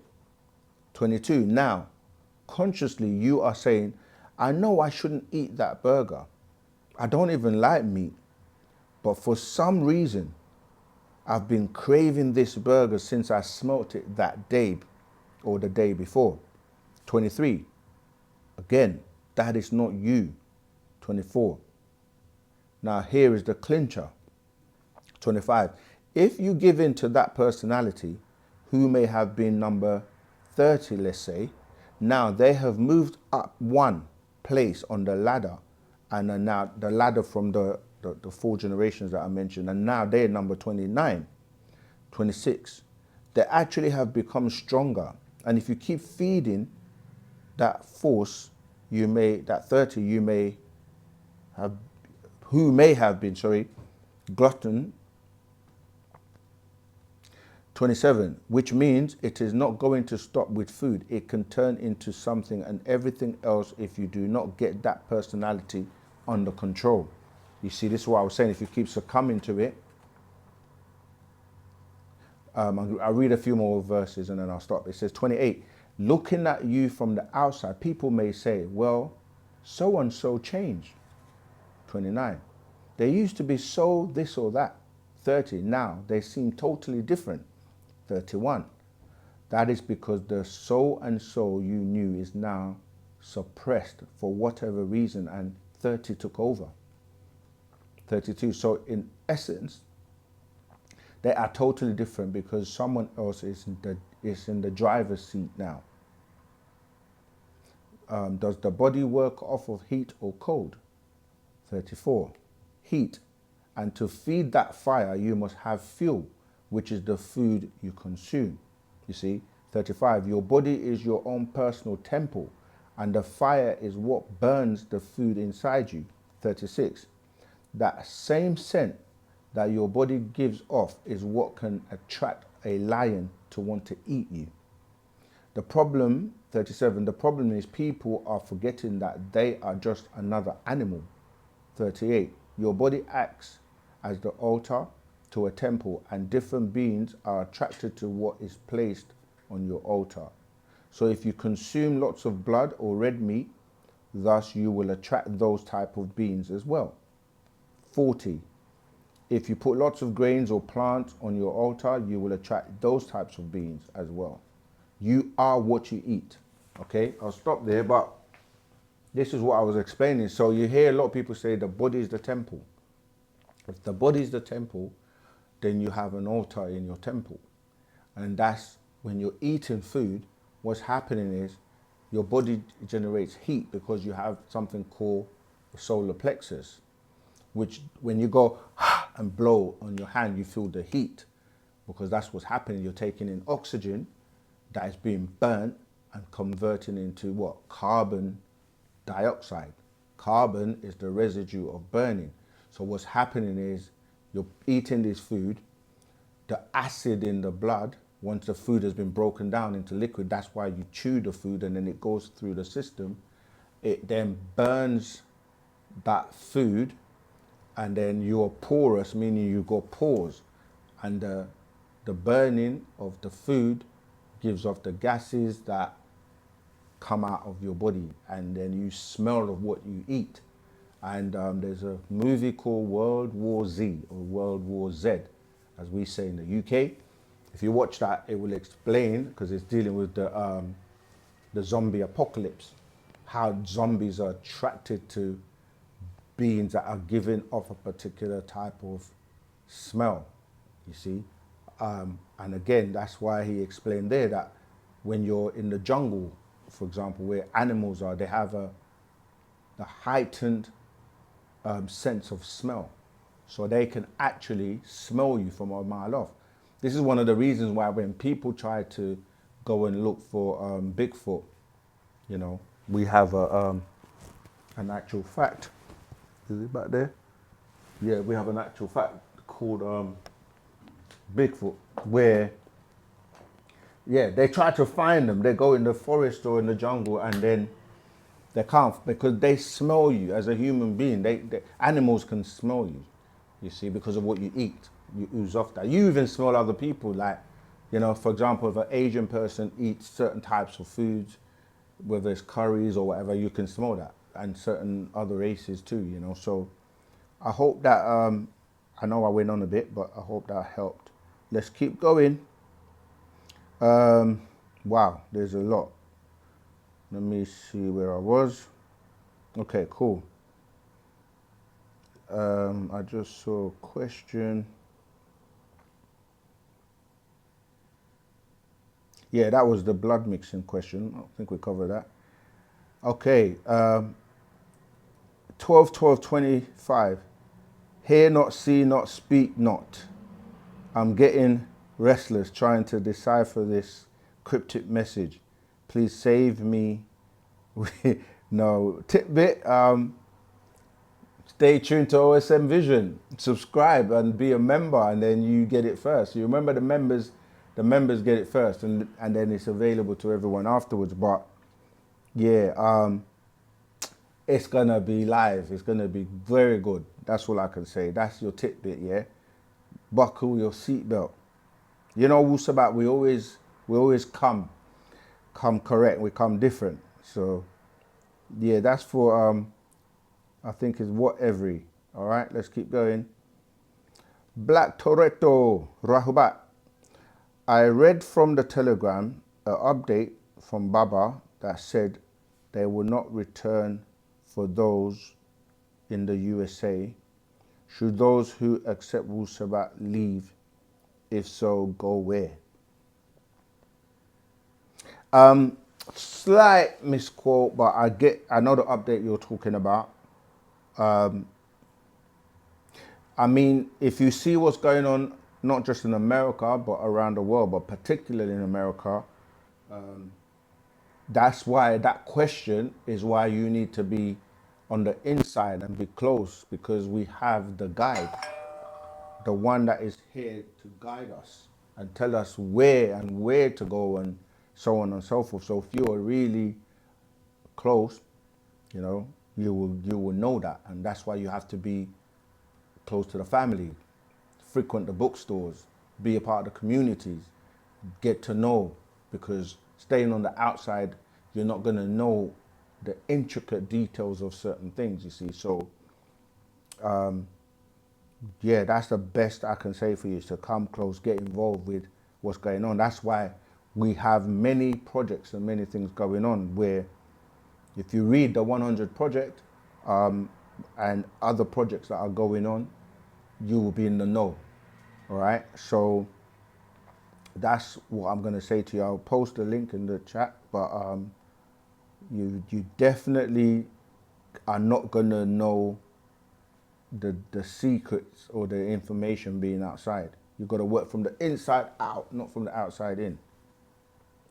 Yeah, once you are, you know what I mean? Like, to be honest, People just ask questions, but there is a calling, there's a reason. And if you get to that point where you can make that decision, then yeah, the doors will be open to you, and all the knowledge and secrets that you've ever wanted to know will be available to you. So ask, seek, and knock.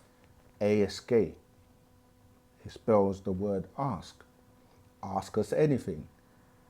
Okay, but not everything you ask us we're going to share publicly. So yeah, Baba is the guide. He's the one. When you're saying Al-Hadi Al-Makdi, you know, that's the word. Hadi means guide. It relates to the guide. So we know who the guide is. Don't be distracted and don't be fooled by those who don't know the way. And you have to make that decision by testing everyone, checking everyone, and coming to your own conclusion. Read, read, read. Okay, so let's move on to the next question.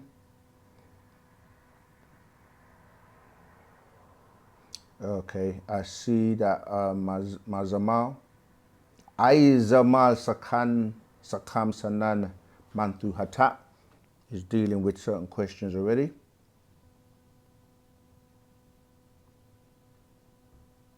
This keeps jumping when ads just come on. Get rid of that. Sorry about this, people. I'm just, catching up. All right. Where were we?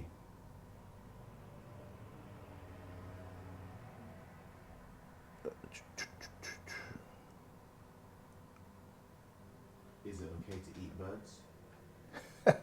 Is it okay to eat birds? A chicken's a bird, isn't it? People eat all sorts, man. We say you don't eat anything with parents. Okay, that's the guide. But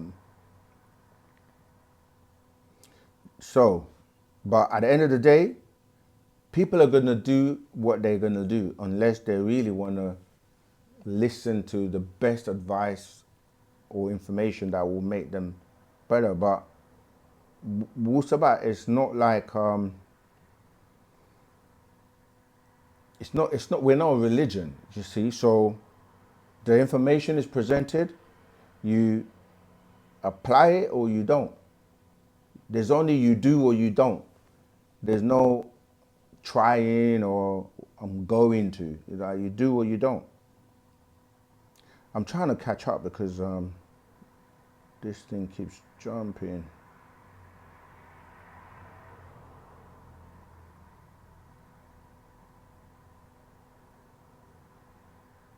I think I've caught up. Yeah, this is from Emmanuel. Before the male and female beings from Orion and Sirius, what were the beings that evolved from the waters? The question is not clear because those male and female beings that you're talking about from Orion and Sirius are the ones that seeded the waters with humanoid beings. Or are you saying what were the beings that evolved? Right, so when you're looking at, when you're reading the Bible and it's talking about great whales and it just talks about all sorts of sea monsters, there were many beings evolving in the waters, but they were just not hominid or humanoid beings, like meaning like we are very specific to our ancestors. So the beings in the waters, they go back to like the Meldekians and go back to like the troglodytes. You know, there are many different types of beings. When you say the sea, the sea or the oceans are so deep they're parts that have never ever been able to be explored by man, or because they can't get that far, you see. So there are underwater cities and beings, like we've spoken about sirens and beings that existed in the waters. There are many types of beings that are even hybrids, but they were not like able to come out and walk on two. Okay, if you research that, you see that that came by way of the beings from Orion and from Sirius, who they had a plan, because remember, the dolphins already existed, as in the dolphins were actually beings, Vulcan beings, okay, that were injected, right, with the capsule, with that formula to bring about our type of being by evolving. So that capsule was then put in the waters and it melted. Yeah, that's how the prototype of those living cells, those beings came, and then they evolved from the waters and then came onto land and could then walk on two, you know what I mean? And so that's different to other beings that are in the waters, but they're not able to kind of stand up and walk upright and be like what we evolved to be. So I hope that's clarified that for you. Yeah, but there were so many types of beings. That's why I was saying that there are different atmospheres. This is one of the reasons why extraterrestrials love this planet, because you can go to other planets, but they don't have the same atmosphere or the same variety of atmospheres in one. Yeah, where you can coexist and live in different, like beings can live in the deep of the waters and underground cities and not having to ever come up or deal with land beings. Then you got beings that can do both. You know, amphibians are beings that were coming out of the water, but they go back to the water. So they can do both. Some can only stay on land for so long, then they have to go back into water. We ourselves, I mentioned before, we have an obsession with water. If we don't drink water, we will dehydrate. You see, you have to have a bath or a shower constantly, because your scales, your skin will dry up and become ashy. You drink water, you bathe in water, you even breathe water, because the air you're breathing is a form of water. You see, we like to go to the beach and go on holidays and stay by the beach. Why? Why do we all have this obsession with water? Because we are tied into that reptilian nature, because you are mixed in whilst you are in the waters. This is why if you look at a baby, right, it starts off as a sperm, which looks like a tadpole, right, and it's in water. Waters gush out for 777,777,777 sperms that gush out, and then they race to the ovum of the woman, and maybe one person wins that race, and the rest, that's it. That one becomes the baby, or maybe there are two where they become twins. You know, you got identical twins, and so it depends. So then where are you? You're in a sack of water for 9 months. You're breathing in water. You have gills, and your mother's feeding you through the umbilical cord that is attached to you, and you're in water, and you go through the process of that. What we said in terms of this, what we say, nature replicates itself. The same way beings came and were germinated in the waters in the sea, then they evolved and grew, and then go through that process of you're like a gray, because you look like a gray, because when you soak yourself in water for a long time, even in a bath, you see how you become gray, right? And then as a baby, you have a bigger head and big eyes, and then so you go through being a reptilian to being a gray, because you're a mammal, but then you also have the DNA and the genetics of the Natharu, who first, or whatever race you come from, you have those DNAs, and then you come onto land, and that's how beings evolve from water to land, and then you grow, and So yeah, when we say that who are those beings, there are millions and millions of different types of beings. We got a video coming out. We got many videos coming out. You know, we're always working. That's why we need your support. And we you know, we got projects trying to build a studio, as you know, for those who follow us. We've got projects to rebuild communities, to come together, to get knowledge out, to have more outlets for people in remote places that don't really have access to the scrolls. So we're working very hard. And for those who don't want to just talk, and want to be active, you know, because knowledge is great, but knowledge without works or putting it into action, it's just like you might as well not have the knowledge if you're not going to apply it. You see, so some people just have knowledge for the sake of it so that they can talk heavy and, you know, impress other people, have arguments, compete. We're not about that. It's to apply the knowledge, put it into practical use to benefit you, your family, the community, the world. This is what Wu-Sabat is about. So, you know, if you want to get involved and be active and help us, we welcome you with open arms. All right, let's keep going. I'll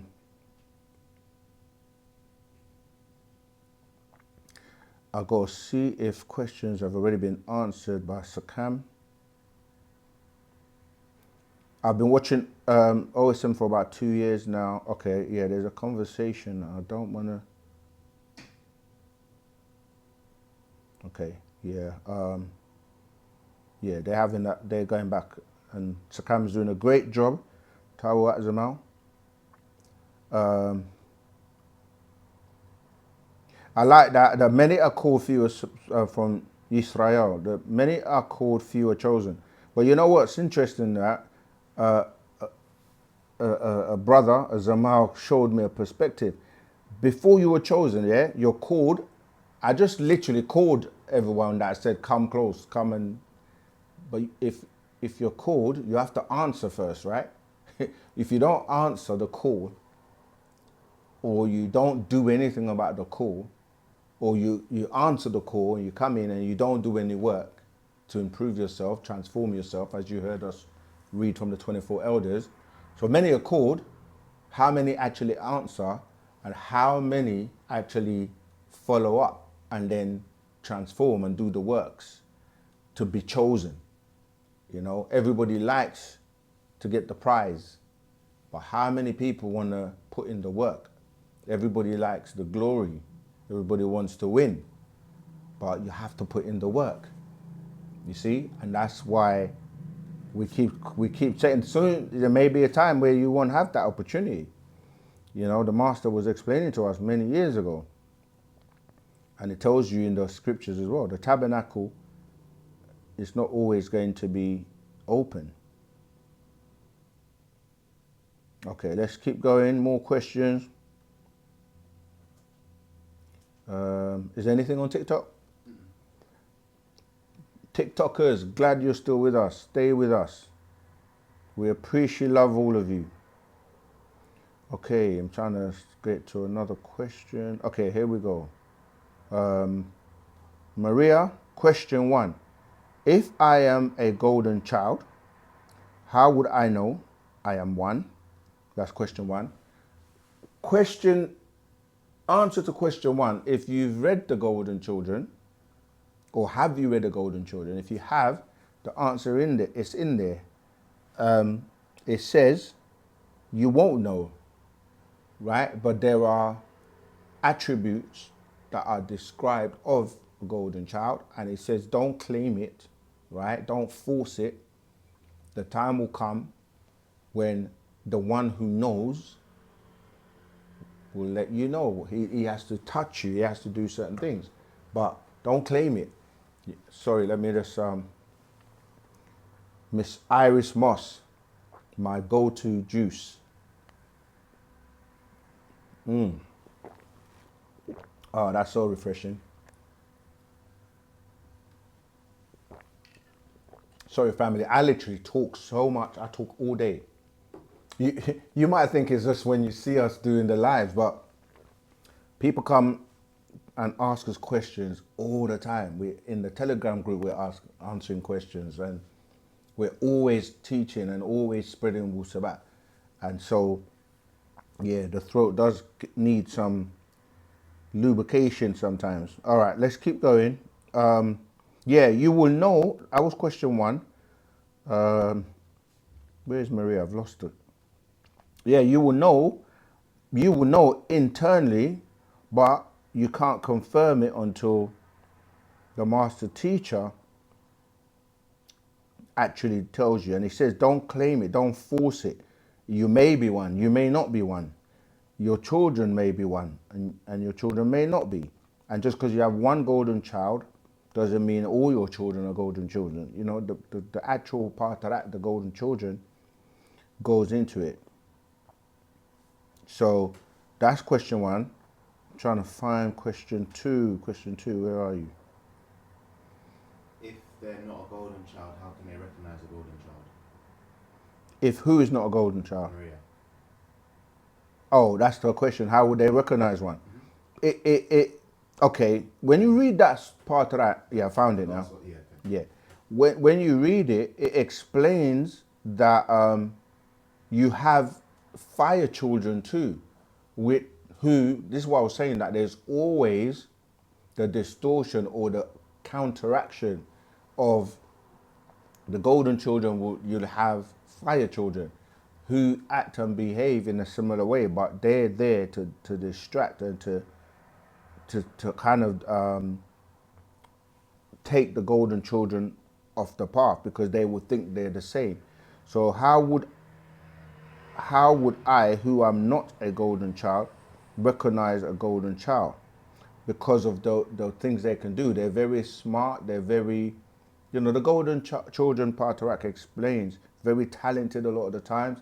They're loners sometimes. They're very, they keep to themselves. They don't fit in.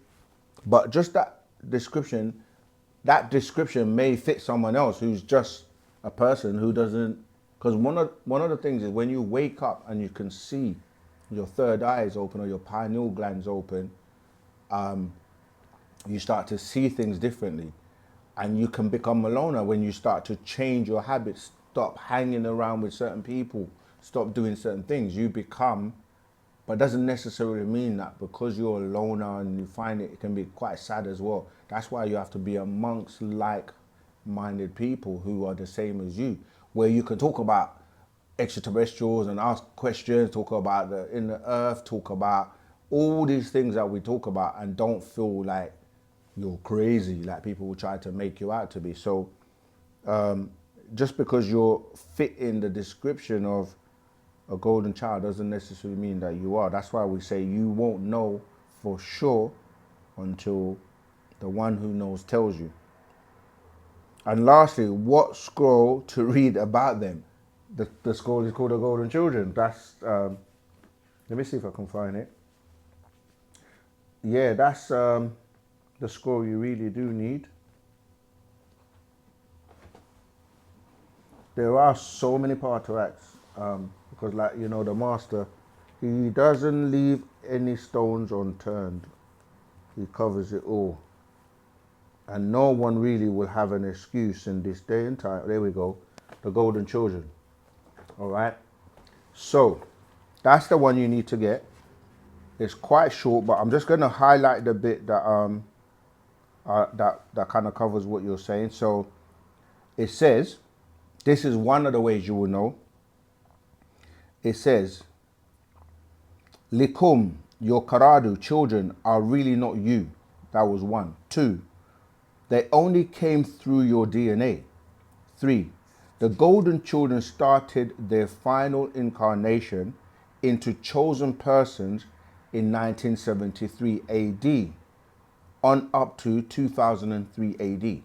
So that's one sign, right? So if you were not born between 1973 AD up till the year 2003 AD, which is yeah, that's a typo, isn't it? Because it says a 40-year span, but I think that's 30 years, yeah. Do the calculation for me, but I'm pretty sure. This is what I'm saying. When you read, you don't just read like a robot and just skip things. I'm just saying that because a lot of people can become believers if they don't do research and use their mind and calculate. Does that make sense? 1973 to 2003. It says AD, over a 40-year span of time, but that's a 30-year span of time, if I'm correct. Yeah, because 70 plus 30 is 2000, okay? And then you got the 3 and 3, yeah. So I'm right. This is what we mean. That's a typo or a typographic error, right? But someone might not notice it. Or someone will notice it. See, they make mistakes. Yeah, but it doesn't change the information. Let me not digress. Right, let's keep going. Number 4, no, not all Karadu children, not even Nagaru Karadu Negroid children, only selected ones. 5, not as many as you would think. 6, they don't know who they are themselves. They may feel strange, not of this Kawak planet or cosmos. 7, many have great Sakamat powers. To learn, they see things with a third eye, an inner vision. 8, many separate from others and appear to others to be mentally unbalanced and are called nuts, insane, crazy, strange, different, or loners. 9, they range in all ages between that time that the last was born, 2003 AD. 10, don't be fooled. This is what I was saying, yeah? Don't be fooled and don't fool yourself into thinking you are a golden child or you gave birth to a golden child. 11, you may be one and or may have given birth to one. 12, don't claim it or force it. 13, it started with females who in turn gave birth to males. 14, so that these two would be drawn together to birth golden children, or Wahu Karar, one child. 15, because a male and female has birthed one golden child does not by far mean all their offspring would be golden children. 16, they are not Ladud, born in one place on the Kawak planet. 17, yet they all have, or each has to be activated. This is a bit I'm saying. Each has to be activated by touch and tone by Pa Nabab Yanun. 18, they are also called star children. Yeah? Don't confuse fire children and star children, right? It says golden children are also called star children and are very gifted. And then this is where the distortion comes in, what I'm saying. It says 19, many have been altered by sex or janas, sex, vatal, food, masak, music, habits, loss of their etheric link to the ahaku, oversouls, who sent them here. 20, by what? Smoking, drinking, lust, doing things to their bodies, tattoos, piercing tongues and other body cutting and distortions, chemicals on their skin, hair, bleached hair, and colored contacts. 21, why, you may ask. 22, because the way the sunlight touches them and affects their being inside and outside in. 23, for you see, if your hair is khamim, black, in lawan color, it attracts the sun's rays. 24, if you bleach or change par lawan, the color, to something lighter, as you know, the sun rays are deflected from bright or light colors. Okay. 25, if you deform your katat body, the weight, speed and time, the system is altered, because the growth of new damam blood, the cells, the whole system of rebirth in the physical body is changed by any and all alterations. I'm going to stop after this. 27, if not a star child, it does not matter. Yet if a golden child, it does matter. 28. If it is already done, it can be corrected. Yeah? 29. Sleeping with the wrong humans also has an effect on golden children. Okay, I'll stop there, but that it goes in and goes into a lot of detail about who is a golden child, who is not. Look at the time, 21:21. 9:9. Okay, so I hope that helps. I'm sure there are so many questions we're not going to get through today. And this is why you have to study.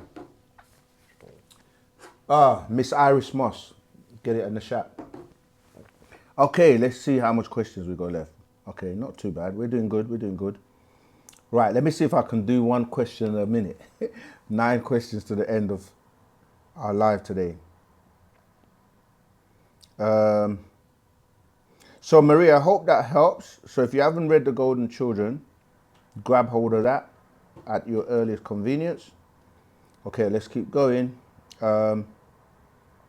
Okay, Sakam already answered some of the questions already, so that's good. Let's keep going.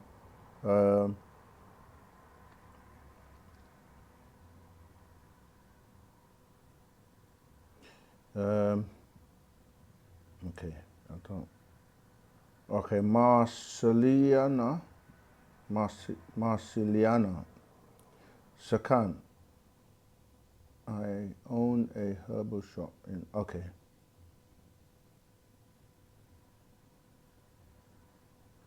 Sorry, I don't. Okay. Sakam, I own a herbal shop in Maryland, USA, 2 years. So Sunday, Monday, and lucky today, I was able to catch you again. Normally, I'm watching videos about 2 weeks behind. Okay. Yeah, I mean, there's a lot of knowledge we're sharing, so people do have to binge watch or like catch up. Okay, Maria again. Are 6 ether beings going to rule again in a future cycle as they have in the last 6,000 years, and 9 ether beings have to? No. That's what's so special about this time. Their judgment has passed, and now they're being removed. So yeah, that's and that's another great question that somebody asked in the Telegram group about why 6 ether forces were created, or how or why people, you know, it's like the overseers, Panatharu, just like any smart person, intelligent, knows there's a process and a chain reaction. So if you want to achieve an outcome, it's like playing chess, right? You need to know not only the moves that you're going to make now, but you have a strategy to go, that move's going to cause that person to do this, and that's going to happen, and that's going to happen. So I'm going to be ahead. So you're not just playing the one move. You're playing a move that may lead to several moves so that you can checkmate. So when these things are done, it's done by design, intelligent design, right? And we have an actual fact called, there you go, intelligent design, divine design, or plot of aliens. A lot of what's going on this planet is literally an aquarium. It's a lot of experiments going on, right? It's called Project 24. And different extraterrestrials are carrying out different experiments. And the top of the tops are our ancestors, okay, known as Panatharu. So they have a plan. This is where it gets interpreted in religion as you have a plan, the Most High, or they will use like Allah has a plan, and who is the best of planners. So there is a situation where you're quarantined on this planet, much like how you will be put in a prison to be reformed, or you may, do you know what I mean, be like put in a situation where, like in a religion, which is a spell for those who will graduate, or people that, for example, if you're in the prison and you need to reform, to change your ways, your nature, to see if you're now willing or able to be put back in society to live amongst people without you going to commit another crime, okay? So the elders create certain situations to get an outcome, and then after that, it doesn't need to happen again because they've achieved their goal. So when I'm saying that, you know, this planet is actually known as Project 24, yeah? Sector, I'm trying to see if I can read a little bit to you, but I think we've run out of time. But yeah, if you want to learn more about it being Project 24, etc., and what that means, it's for us to basically graduate from being under 60 for forces, from transforming your being, to make the grade to be like, okay, like we said, many are called, and how many answer and how many are chosen and how many actually reform to be transformed back into supreme beings. We've run out of time. We've got 3 minutes left. Okay, so yeah, to answer your question, no, this time round, they're getting removed in this cycle. Okay, Black Toretto, I'm looking to join the family. No bookstore nearby, but I'm willing to travel. I will be ordering as many scrolls as I can. I watch every video and read all the Telegram plus the language page. Yeah, big Black Toretto, you're doing great. I commend you to keep going. And yeah, you're already a part of our community as you know, the online community anyway. So that's great. Keep doing that. But yeah, try and see if there's a community bookstore near you and join there. Pharaoh, hello. Can we get back to the live questions, please, Musa, or just go in the OSM group PMs? Okay. Oh, I see what you mean. Yeah, sometimes I'm trying to, because there's a lot of back and forth conversation, so I'm trying to skip things that have already been answered.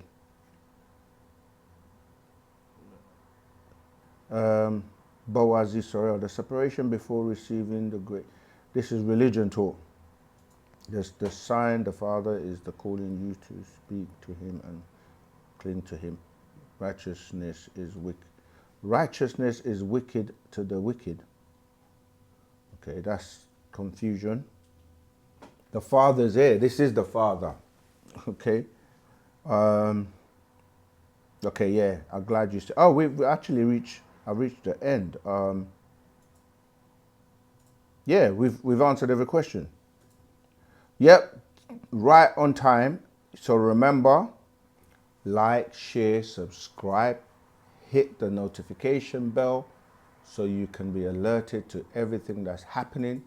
If you would like to send us personal questions that you've had for years and no one's been able to answer them for you, you can film yourself asking us 3 questions and you can upload them to osmvision.wetransfer.com.